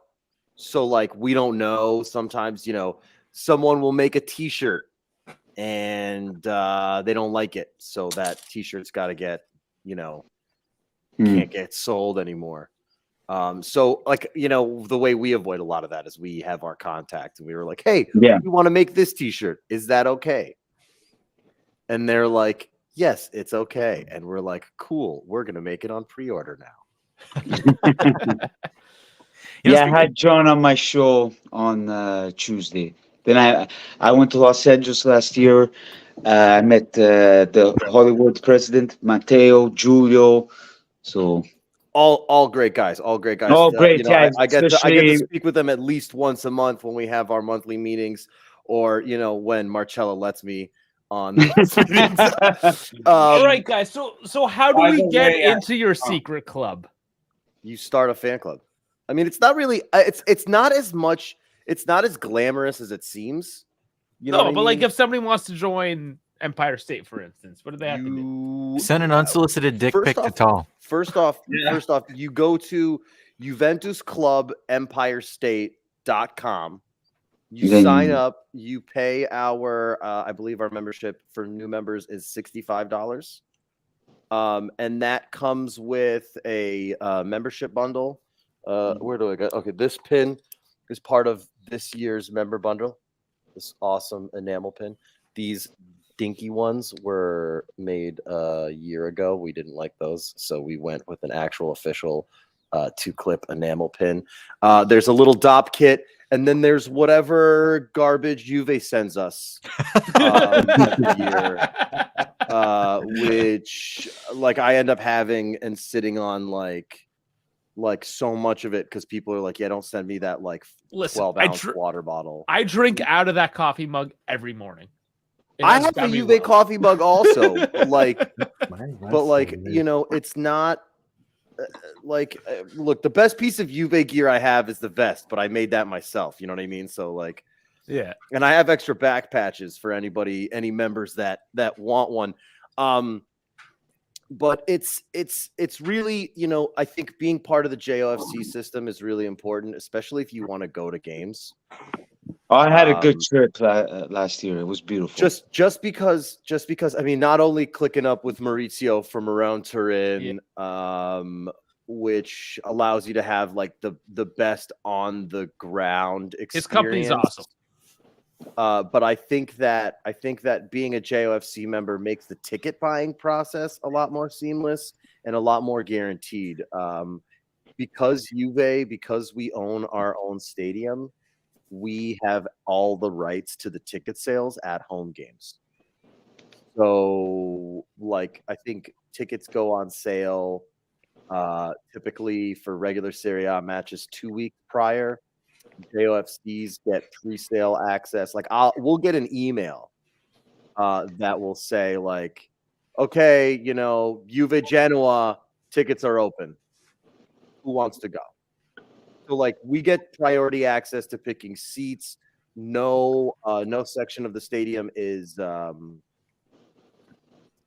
yeah, Dave, unfortunately we can't help you there. It's country, it's bound by countries. So I always had a question here. Yeah. Is there a way to do like JOFC internet and we just like become the internet fan club? No. No, it's Why country not? bound. And But the you have rules, North America. North America isn't like an official entity though. That's not official. Like North America is just all the North American fan clubs agreeing to work together. Okay, well, why can't we like just unofficially just be like we're just the Juve fan JFC club, of just the not internet. JOFC, just JFC internet. Because they're petty. It's like I said, there's a lot of politics involved. Unfortunately, it's Let's just just a lot. name it. It's like going to the moon. We put the flag down. Put the flag down. That sounds like a really great way to get a cease and desist, Dave. By the way, I told my Orlando fan club, the Central Florida fan club, to follow you guys. So I put that on the chat. So I'm trying to get as much more people involved. Rafaela, you Nice. can if you're in the U.S., you can join Empire State. You can join any. You can join any. I'm never gonna recommend you join a JOFC that's like across the country unless you specifically like that JOFC. They just want to join for Tom. That's if it. you want to join because you like me and you want me to be your fearless leader, which I guarantee if you see me at the bar, I am fearless. I remember there was so when we played, what was it, the Coppa Italia final against Inter, and it was we went to go watch it at a bar that is primarily a Napoli bar in New York. And they had a screen pulled down to project the game, and like the amount of bullshit calls in that game, I literally stood up in front of the screen and went like this. He's being generous. He actually took his shirt off and was going like this. I didn't take my shirt off. Allegedly. If we would have won, I would have totally. That's coming off. The funniest part about that is that the Serie A rep had jerseys to give away. Like if you posted, and they gave them away after the match, and so like each team sent a jersey. So Inter sent a jersey, and Juve sent a jersey, and so I convinced the rep to give me the jersey. And then when she gave it to me, I look at the back, and it's fucking Alexandro. They did it. Oh, that is such a Juve thing to do. They're just like, hey, take the one that. But it's an official. It's a player issue. It's a player issue with the like player sizing, number sizing, and I think it's hilarious because it's Alexandra. I know. So I wear that jersey, but I wear a hoodie over it. I think if you want to watch the game in the beach, just come to the Central Florida or Tampa Bay area. That would be the best place. So I know there's if anybody in the chat is from the Ohio area, please reach out to me. I know that there's a few guys trying to start a JOFC that's probably going to be based around Columbus.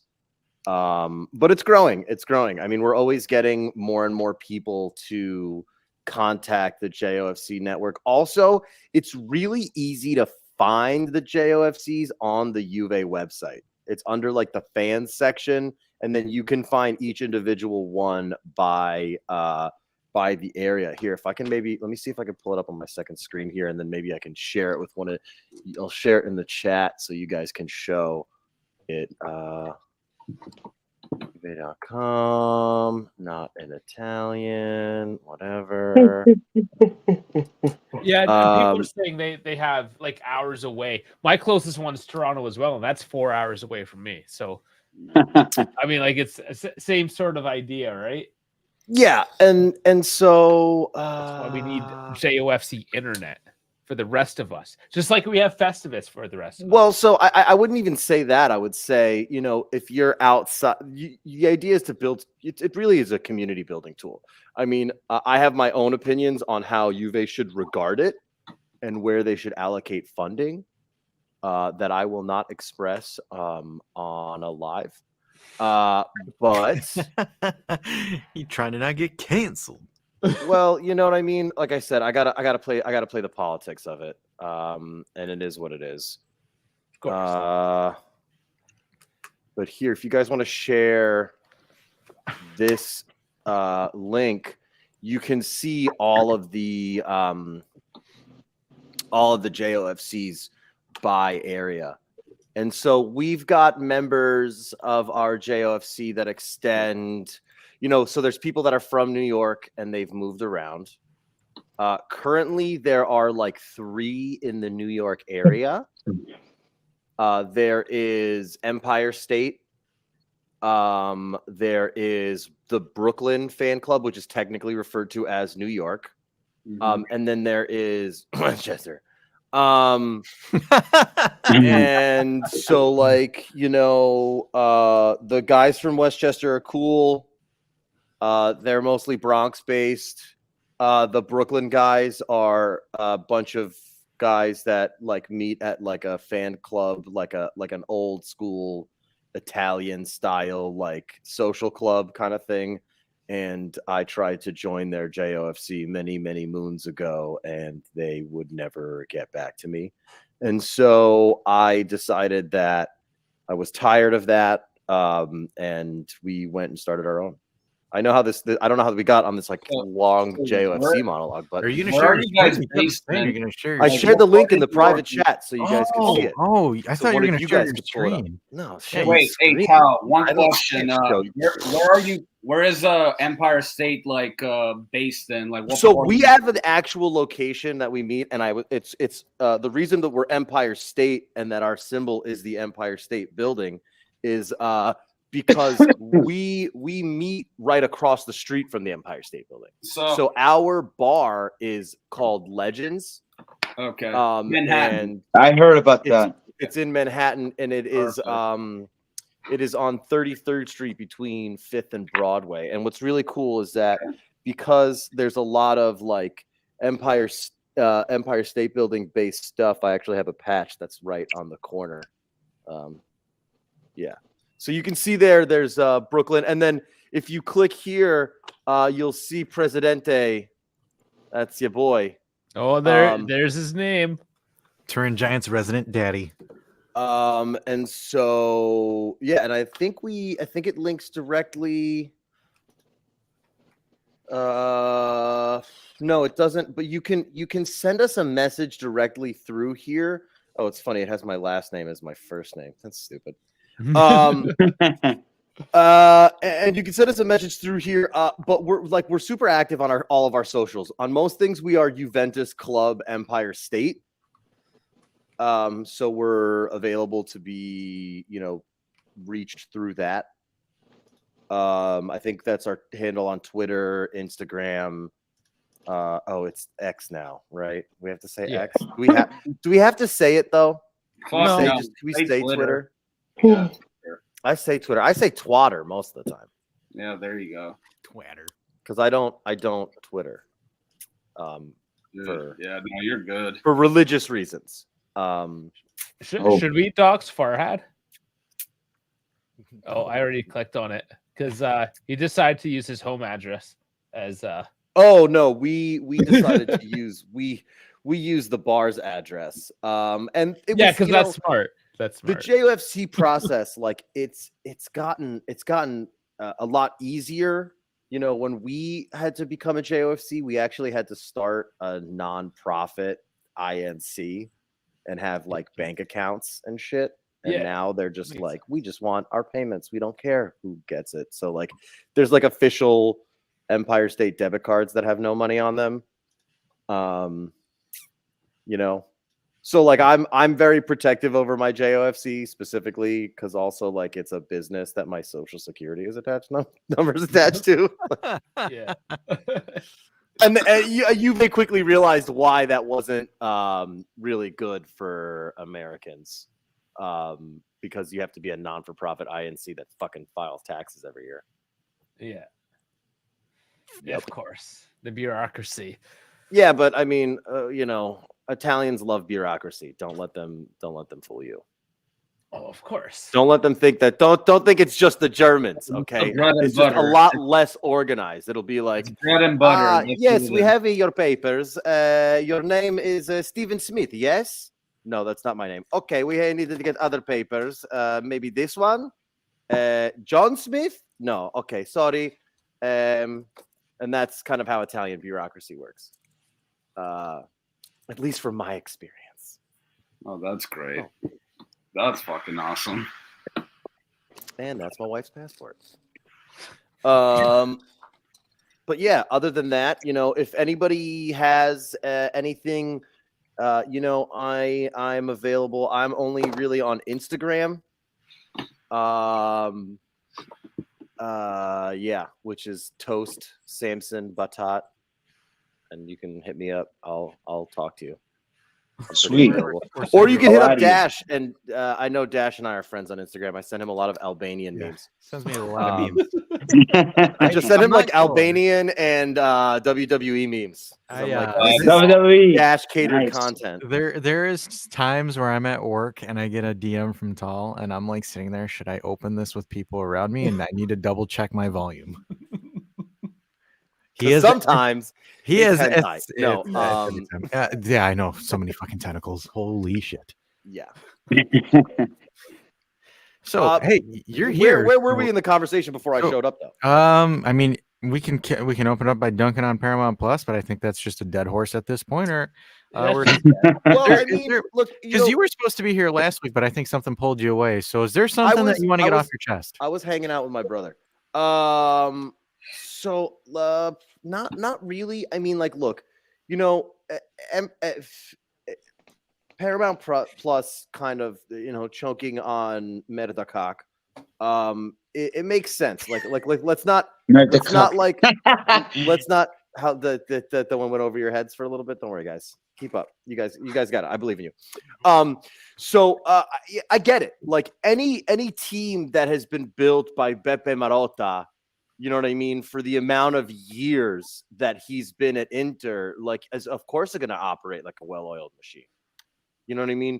You could put a fucking plank of wood to coach that team, and rat-faced Inzaghi is like getting all the credit here. But like, what have you done, bro? You've done nothing. You have a guy that's put together a team that's so well oiled because they found the perfect player for every position. You know what I mean? It's kind of like, it almost feels like Atalanta in a way. Like if you sell some of these guys to other teams, they're not going to operate as well because they're literally in the perfect and only place for them to operate properly. Mhm. But that's all I have to say about that. You know, like, credit where credit's due. Like, yeah, you needed Marotta to beat Juve, and you needed Marotta not to be at Juve, and now we're still on that ass. That's how shitty you are. You have the guy, the best squad builder since Moji, okay? Yeah. Yeah. Is the guy running your club, and we're still on that ass. With I mean, with guys that like don't look. like what Juve player in our squad right now like starts at Inter right now. Other than maybe Here's Bremer. to add more salt. Don't forget that the last time when Inter did win the league was with the Juve coach. A former Yes. Juve Conte. coach, former Juve players, basically an Yes. entire Juve back room. Like it's what? insane. I don't know how we're getting all like the hate when you guys are using you're using our tools to win. At the end of the day, like what the fuck? So here's a hot take. Do they take Paratici as their next sporting director when Morata leaves? No, they know not to do that. No, but if they do and he does something fucky, we're gonna get dock points. Oh yeah, obviously 20 points, relegation, you name it. Whatever they have in Yeah. the dude, like what the fuck? They don't care. È schifo, as I say. And then Bologna wins the league. And then you have IFTV saying they're the greatest team of all time. Oh, Dynasty, they're gonna please, say don't, they're a don't let me get there. dynasty. Have they released their next thing of who's the greatest on their Twitter page so we know who's going to I get jinxed really at? hope that they start blowing smoke up Rat-Face and Zaghi's ass, because then they will bomb. Well, they didn't know not to take Quadrado. Listen. For them, Quadrado did the fucking. It was the perfect signing for them, though. He was the perfect signing because they needed a backup at that position. So yeah, he was very injury prone, does 4 step-overs and loses the ball. But when they brought guys, the guys that they brought in to do that, that's all he needed to do. And if you have Quadrado in for the last 20, 30 minutes of a game, which is all he was good for at that point, yeah, that's when you want him, because those shitty step-overs don't look as bad because he actually beats a guy that's tired. And then he got injured, and now he doesn't play anymore. So I just saw Artur's agent, Pastorello, just made a comment about Artur with Fiorentina. Will Fiorentina buy him for 20 million? He says, I would say for even higher. The problem is that his salary is out of Fiorentina's reach. We will see what will happen at the end of the season. Artur is happy in Florence. I mean, that was always the problem with him, though, right? Salaries Fiorentina, they couldn't even afford that loan if he had his full salary. We're paying part of that money, so either he needs to realize that he's not an $80 million midfielder, or that's it. Yeah. So I think because Frankie's still here, so this also popped up while we were talking. Federico Gatti had an interview with Sports Week. Would you guys like to dive into that? Yeah, let's do it. All right. So Federico Gatti talking about Allegri says, Allegri has given me a lot, starting with continuity, which is fundamental for my growth. If you play, you gain confidence. If you make mistakes, you're left out, which you'll never learn. And then he says, staying at Juve, you have a million pressures on the inside and the outside. At the beginning, I played very little. I needed time to adapt to this new reality I live in. I've never doubted myself. I became stronger in criticism, and I gave everything on the pitch.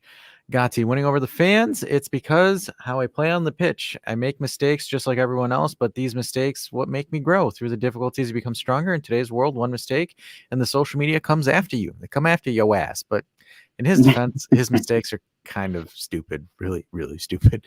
The own goal against shit happens. Yeah. The own goal against the Swallow, it was a big, big mistake. In my career, I've made worse mistakes, but not many people have noticed, so the outcry was far less.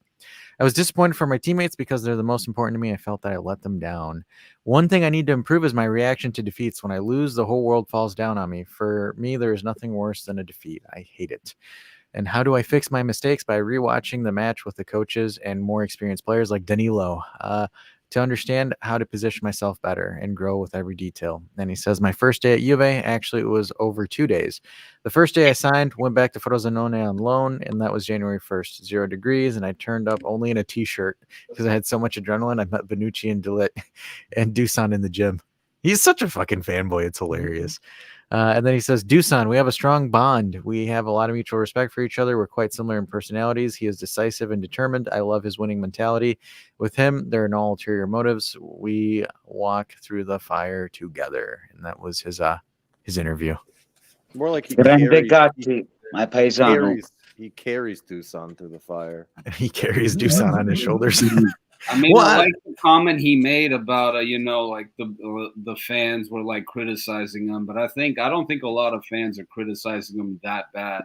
I think I One don't think a thing lot of the about fans are Gotti- criticizing him because we. Gotti makes a lot of mistakes. Here's the thing: yes, he does make mistakes, but his attitude towards his mistakes, and then the way he picks La himself, grinta. and he's got the grinta, and at the end of the day, Grinta it's juice. fucked up. He screws up, kind of like the game against Monza. Actually, a good example. Oh, that was Screwed up beautiful, against man. that goal, and then he picked himself up and then scored in the last minute of the game. And sometimes he's been doing that. So he compensates for his hard work, but he's still got a lot to learn from his mistakes. He'll get there. Did he get his money? Did he get his money from Fagioli? I think, yeah. So let me ask you guys about this because we reacted to it on Wednesday. Fagioli finally started his first day on, I believe it was Wednesday, for his gambling addiction with a psychiatrist. Yeah. How do you guys feel about that? That's ridiculous. That's the Italian healthcare system. Remember, I was talking about Italian bureaucracy. I thought that they were now. going to go to a private, like they got money, right? I thought they would have went to a private clinic, not gone on the government dime, Like, I don't know but like that might be part of like if it's like a government mandated thing, you have to go to a government mandated program. I don't know. Maybe Like if you get a DUI, I don't know what the rules are in Canada. You guys are pretty Strict. dictatorship over there. But if you get a DUI and you need to go to a drug and alcohol course, I mean, at this point, I mean, from the Canadians that I know, I thought drinking while driving was mandatory. So like, I don't know if you can, I don't know if you can drive below a certain blood alcohol level. If they were they catch from, them, you're these fucked. Canadians? Were they French? Who knows? Vancouver, it's bad. You gotta be You guys are careful. gonna That's hate why. this. Canadians will hate me for saying this, but you're all the same to me.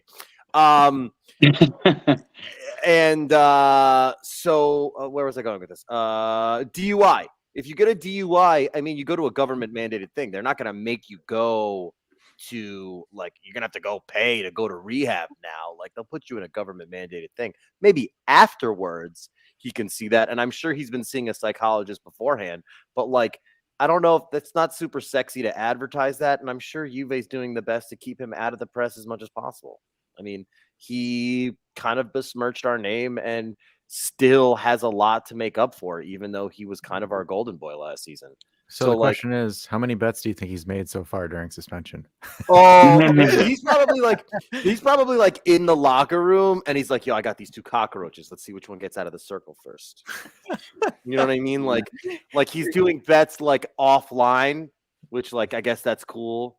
And maybe he's doing like super duper rich guy bets where it's like doing only betting $1 no matter what. He's doing parlays for Gotti. Gotti's sitting there like thinking of which tennis match to bet on. Fagioli's in his ear saying, hey, take Djokovic. Take Djokovic. Probably like play a game of dice on the corner as well. Oh yeah, no, he's like, they call him CeeLo in the locker room. Oh, that's funny. He's like, let's play dominoes. He's like, Gotti, you're on my team. I'll win that money back, buddy. We'll win that money back. Okay, David says the German government would given you 14-day window to go, and you have to have document to show that you went. If I don't know that he did not go for that long.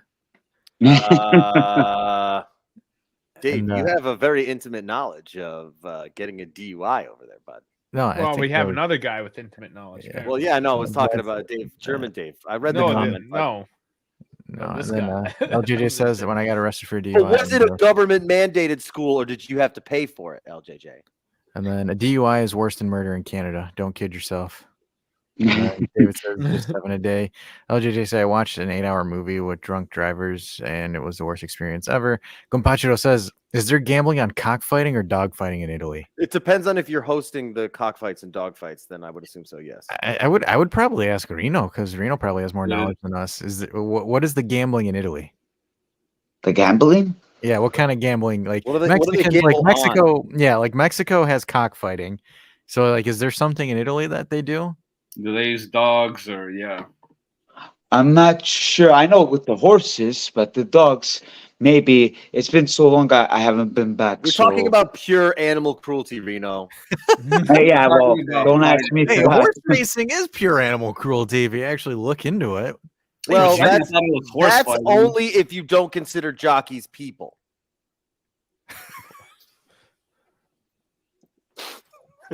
I'm dead.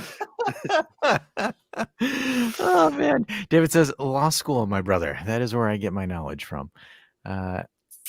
Elliot says Fajoli doesn't have to bother anymore to pay anyone back. Dragosin, he got the Premier League money now. You saying because he took money from Dragosin? That was the guy that he took Wait, money from. did he though? I think I that's thought Sorry, he what took guys. said. I money gotta from go. Gotti. Okay, Paisano, we'll see you on the Okay. next one. Paisano, thank Yeah, you pleasure joining again. in. Nice to meet you, Tal. Hopefully we'll meet again. Pleasure. And Jeff, I believe, right? Yep. Yeah, we'll chat on the On the chat room. Discord. Yep. Discord, Oh, yeah. remember, Which I is- also started a Allegri Inn Foundation. I don't want to talk about that. Why? Because you love Allegri so much, you No. talk about it for so long. No, I don't like because I him. want to piss people off. I don't like him, but I can't complain what he's doing. For me, like I said before, Akas. That's all. All right, Reno. Anyways, have a good weekend, guys. Then Yeah. we'll have Dave Dash, whoever, will come and join my show man. again. Enjoy. Good night. Good Reno. night. Night, Ciao, night. ciao. So like, Oh, I feel like sports betting in general in Europe is like a big thing. Oh, you know? Oh, yeah. I think just everywhere. Not in the U.S. Like in the Not U.S., as it's like much. very. It's getting there though. It's getting there, but Nah, But yeah, dude. the rest of the world, they're all up So in that shit. let's let you cook on the coaching stuff because that was one of the things that I Again? wanted. Did he cook on again, it? I mean, I'm always Is it- looking on how good Allegri is. Because Hold of the on. 1 year. So the 1 year, the Oh, news. I with was the 1 year thinking extension. reffing. I thought you were getting. Oh, 4 more years, buddy. 4 more years. We're in election year, baby. It's an Or, election you know year. what? Let me sidebar it because I just got this from our German friends, Plättigol. They were saying that De Ligt is open to a move away from Bayern Munich this summer. He is unwilling to stay as the number 3 or 4th choice center back. Ironically, they play with a back 3.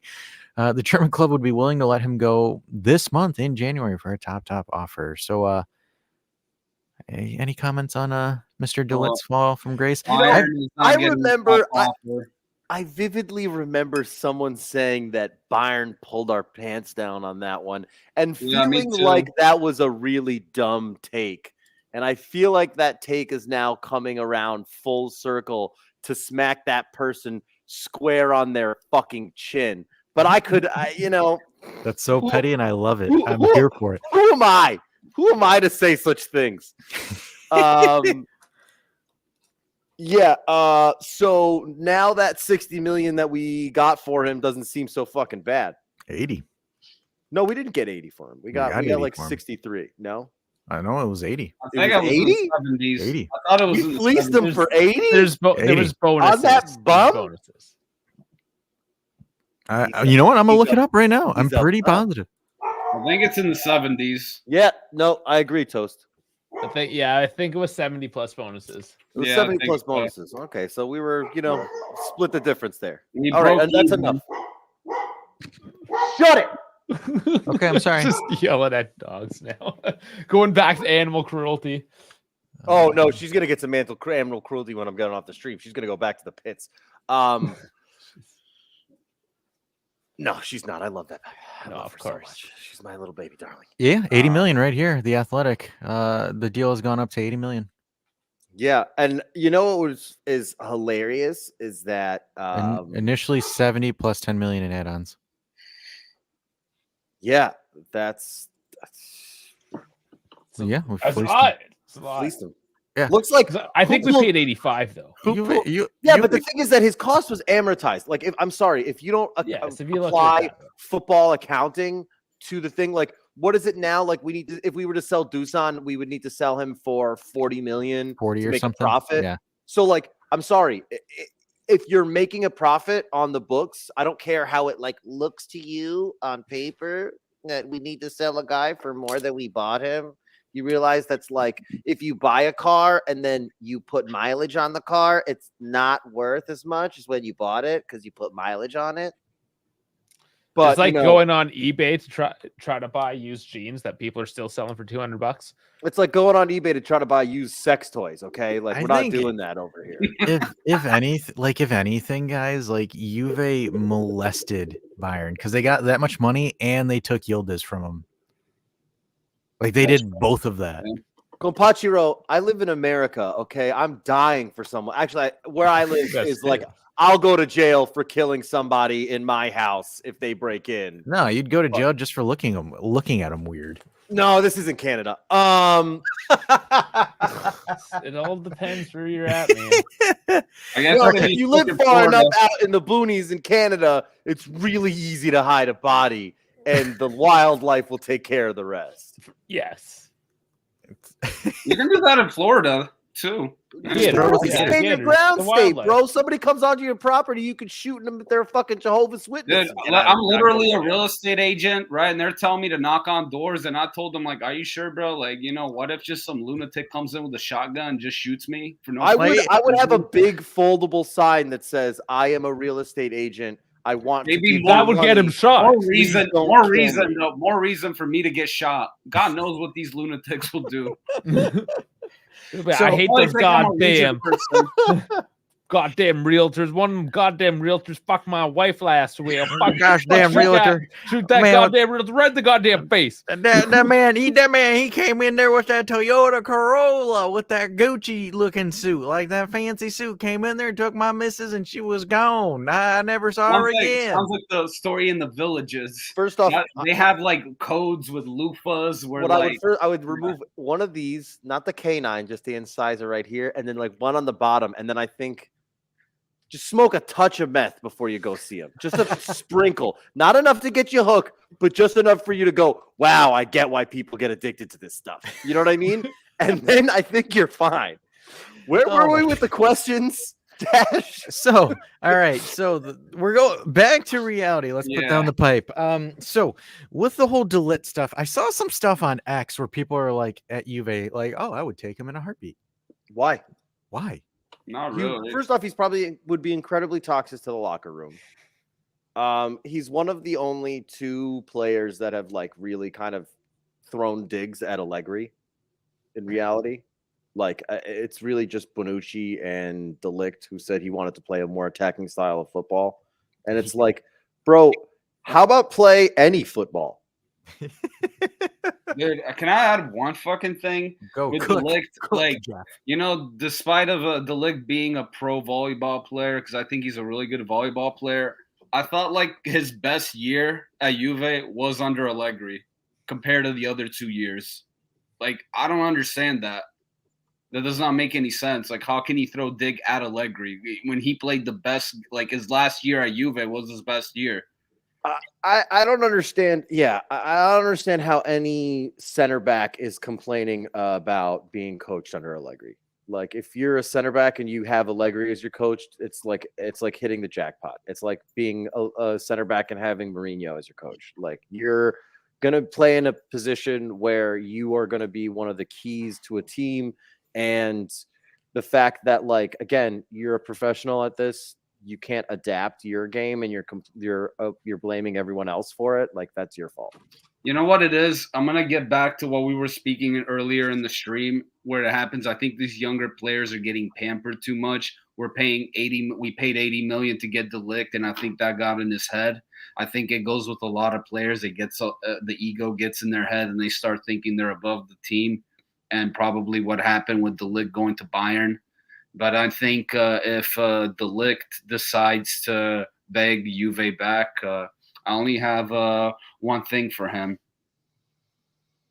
And that's it. Bro. He can Delict these nuts, okay? Like, I don't look, I'm done with the fucking X's at Juve. There we go. Like, the only one that has really worked out for us so far has been Allegri.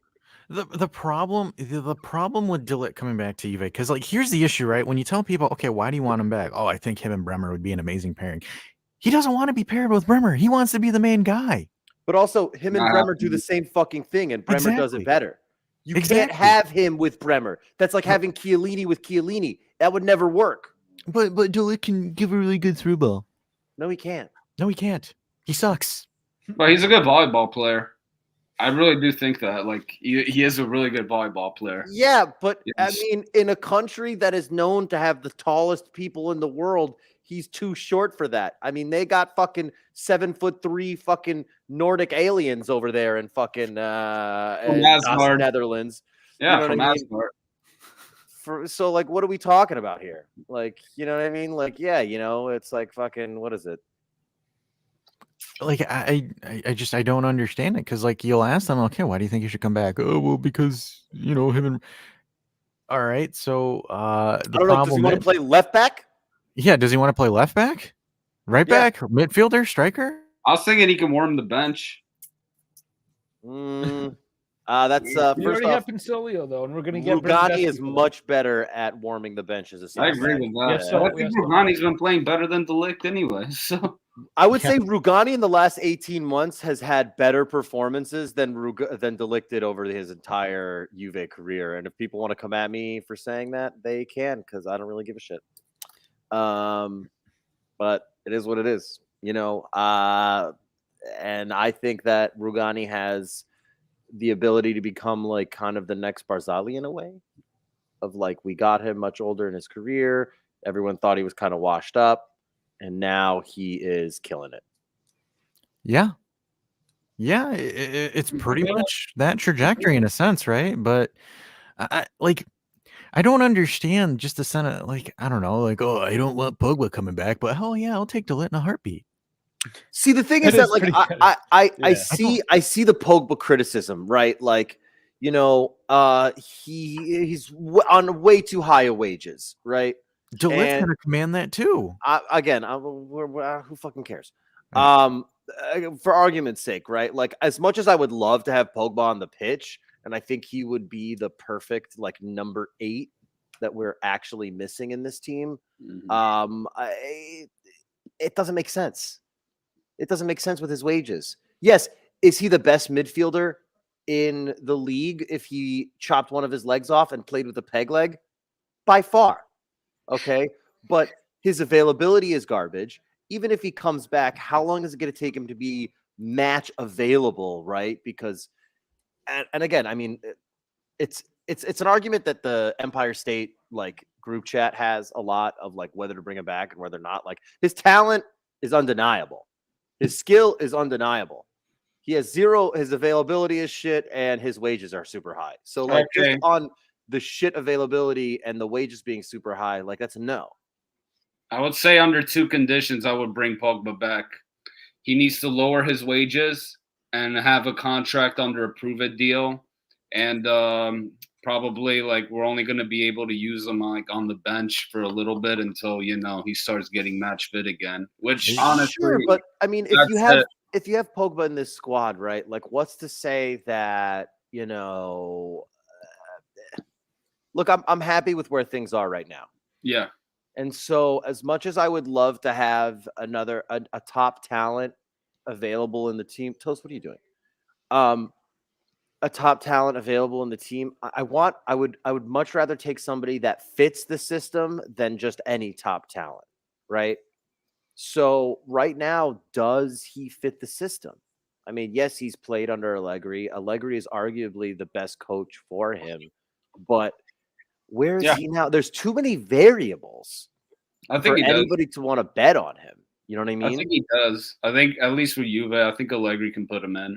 He could definitely do something. I just don't think. I don't sure, think. But like, what if Nunje has the same effect on us, right? That Yildiz has, but as That'd a be awesome. midfielder. But that's the thing, is that you bring Pogba back and then Nunje's out of the question. He's back on the bench. You know what I mean? Same thing with Haza. You know what I mean? If we had Pogba on the bench, Haza's not getting that start on the bench. Here's a good thing though. We have up till May to figure out with what Nunje can do. Yeah, and the other thing is that like there's too many ifs with this. Like, this is if he wins the case. which is still like there's not a guarantee there. And then even when they do present initial arguments, they can appeal their decision. We all know how the courts in Italy operate when it comes to anything regarding Juve. So if there's a chance that he could be back for 10 games or he could be back for 4 games at the end of the season, you think they're not going to fuck it for us and they're not going to set it up so that they put the appeal out far enough that the next court case doesn't come around till 3 games less than the season for when Pogba can file his second appeal and so on and so forth, so that this doesn't get sorted out till midsummer? Like, do you really think that they're not going to do that? So I'm thinking, no, you got me wrong. Here's the thing. When I'm talking about Pogba, I'm not talking about him coming back this season. I'm talking about him maybe coming back next season under less salary and less. Look, he'd have to lower his salary from like 12 that he's getting to like 2. Mm-hmm. Absolutely, yeah. No, and he would have to do it. He would have to do it in a show of good faith to the fans and the organization. Like, hey, you guys had my back this whole time. I'll take a 10 million euro a year salary cut. These guys made more than enough money over the course of their careers, and Pogba is well connected enough that like you think that he's not going to get a pundit job right out of this. He's good. No, he has to. If he's gonna want to stay, I'm surprised he hasn't started rapping yet. So David throws this out here for us. I trust Gentili to take care of the Pogba situation. If Pogba returns, he will demand that he lowers his wages. If not, he'll go to Saudi. And if he doesn't return, he will get cut anyways.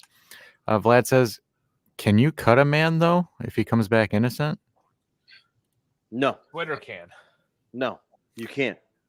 No. Yeah, you can't. You can't. You could sell him. You could sell him. Yeah, in the summer, but not. But not February. You can't cut his wages. I mean, you can't.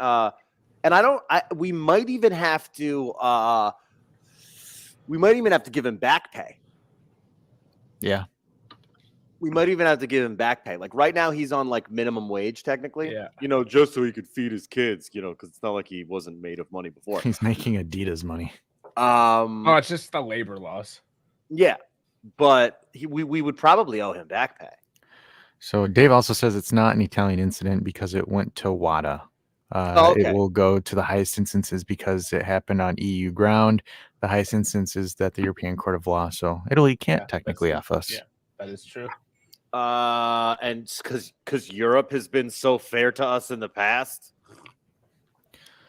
Yeah, right. It's not UEFA though. It's it's a different entity entirely. It's an independent sporting body. Sure, UEFA is supposed to be an independent sporting body too. But it's another. Independent dependent on UEFA. That's what it is. The independent but dependent. That's we can say that. It's like no. Yes. Go on. Tal, so you weren't here for the Chiesa. You want to throw a thing in the hat for Chiesa now? Because the reason why I'm throwing it in there is Bernardeschi is looking like to be a likely option for the end of the January window.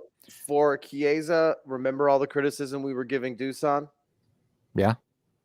That just change out Dusan for Fede. And we're done. Show in. But no, how is it any different? No, our criticism for Dusan was you are not living up to who you're supposed to be. Same criticism for Chiesa. Also, somebody sit this fucking kid down with his dad's game tapes and say, you play like him now. His dad was a monster. His dad was a fucking fox in the box. He was an absolute beast. Okay. Anybody who doesn't remember fucking his dad, like go watch fucking. You're talking about Parma days. I'm talking about Parma days. Fiorentina. And Fiorentina days. Dude, he was a menace. A menace. And the other thing, I think you said this a couple weeks ago. Allegri is literally saving his career by putting him in the middle. Because he's not going to be able to last that long recovering from an ACL on the wing. Like, you're just not. No. Like, medical science will not allow it. No. I don't care if you chop that knee out and you put a fresh knee of a supple young 16-year-old in there. Okay? No, you're not. It is essentially like right now, wingers have a career expectancy to about 30 to And 31 you're years old. dead. No, well, I mean, yeah, right. Because think about it, wingers, because you have the most mileage on your legs, because you're going 0 to 100 like that. There is no gradual buildup. It's And you have to use the ball most goes through. twitch muscle reflexes. Yes, Which yes. over the age when your telomere strands get shorter and shorter, to flex my science a little, you don't have the capability to do that as much. And Nope. the thing is that he is what? He's going to be 26. He is 26. He is 26. He is 26. You're like the oldest guy on the team. Yeah, like the Who's you're older than him? You're Heckin' the Danilo? you're the Milik, oldest young Szczesny, guy. Oh, yeah. Rabiot. Yeah. Maybe Yeah, the oldest Rabiot guy in the Danilo, attacking squad. Cecilio. He's Possible. the oldest. He's the oldest. No, well, Milik is, but Milik makes up for it with experience. I mean, There's that a few like hat-trick- Deschilio, there's a few there, but like in terms of First stars, off, young Deschilio is talent, ageless. Okay, he was never born. He always was and always will be. Okay, Hey, when so we where are is all he? dust, he is He around. doesn't you. exist. He is He here right is, now. but he isn't. He is with all of us. Okay, Deschilio is always in your heart. Other side. Yeah, I don't think so. Like, for example, people kind of go into the straw man by saying that he's finished. I don't think he's finished, right? I still think there's more to give. I think he just needs to adjust himself because, like, for example, this isn't a good sign that his leg is hurt again. Because this wasn't from the match. It's from training. Yeah. And But Vlad, what I'm saying is if you don't remember him, go check out his game tape because you'll see if Chiesa has all of the physical attributes necessary to adapt his game to play just like his dad. And his dad was a second center forward, second striker. And that goal he scored against the Swallows is the goal that a second center forward or striker would score. I mean, Hopefully if you look at all of his goals, they're all second striker goals. He just got this. Somebody drilled it in his head that he's a winger. Like, I'm sorry, players. Like it's this goes back to my conspiracy theory that formations aren't real. Okay, Nothing's real. It exists, but it doesn't. Formations aren't real. There is build-up play. That's real. There is attacking play because every formation in attack is a 3-2-5. Every formation. You have 5 in the front, 2 in the middle, 3 in the back. Sometimes the 3 and the 2 interchanges. So it's 2 in the back, 3 in the middle, 5 in the front. Okay? Every formation. Sometimes 4-4-2, I like 2 in the back. 3-5-2. Sometimes I like 5 in the back. It depends on the Listen, evening. what you and your wife do in the privacy clip. of your bedroom is between you and her, Dave. Okay. The point that I'm making though is that if you have Wait, what? a certain number of capabilities, okay, you should be able to play in a certain number of roles. Okay. Again, perfect, Elad. Eden Hazard. You know, the further on into his career, the further central he went. You know what I mean? And Cristiano Ronaldo. Lionel Messi. Well, Messi was always better in that like false 9 role, and he just played on the wing because that's where they started him. But we all know that he drifted. He had Into the It's middle. not a false 9. He's a false hero. I mean, he's an industry plant. That's actually funny. Oh man! And then they tried making Dybala into an industry plant until his legs just said, "We're not working anymore." I think Dybala tried to make Dybala into an industry plant, and everybody said, "Dude, who are you?" Get down, get down. It's like Dybala's climbing the tree, and you're like that parent. You're just like, no, come down. You're not supposed to be up there. Get down. What about Alright, me, guys, Dad? No, not you. I'm heading out, by the way, because I got to go hit the gym. So, He's got to get yoked for them Florida broads. fuck yeah. No, he's gotta get do yoked have for to them actually. tweakers. He's we got to do fight actually have- tweakers on a daily basis just Oh, to get to yeah. the grocery store. I got a video of them, for my TikTok videos, for tweakers. That's perfect. Dude, you gotta do that. You ever see that drone footage where dudes will just get a drone and just like go find tweakers in like a parking lot? I'm interested now. You just gave me. Oh my God! It's like Russian dash cam footage. You cannot look away. All right, guys. I'm out of here. Peace. I should just start rolling the music. We actually have to have a meeting as well, me and Dash. So I'm dreading that.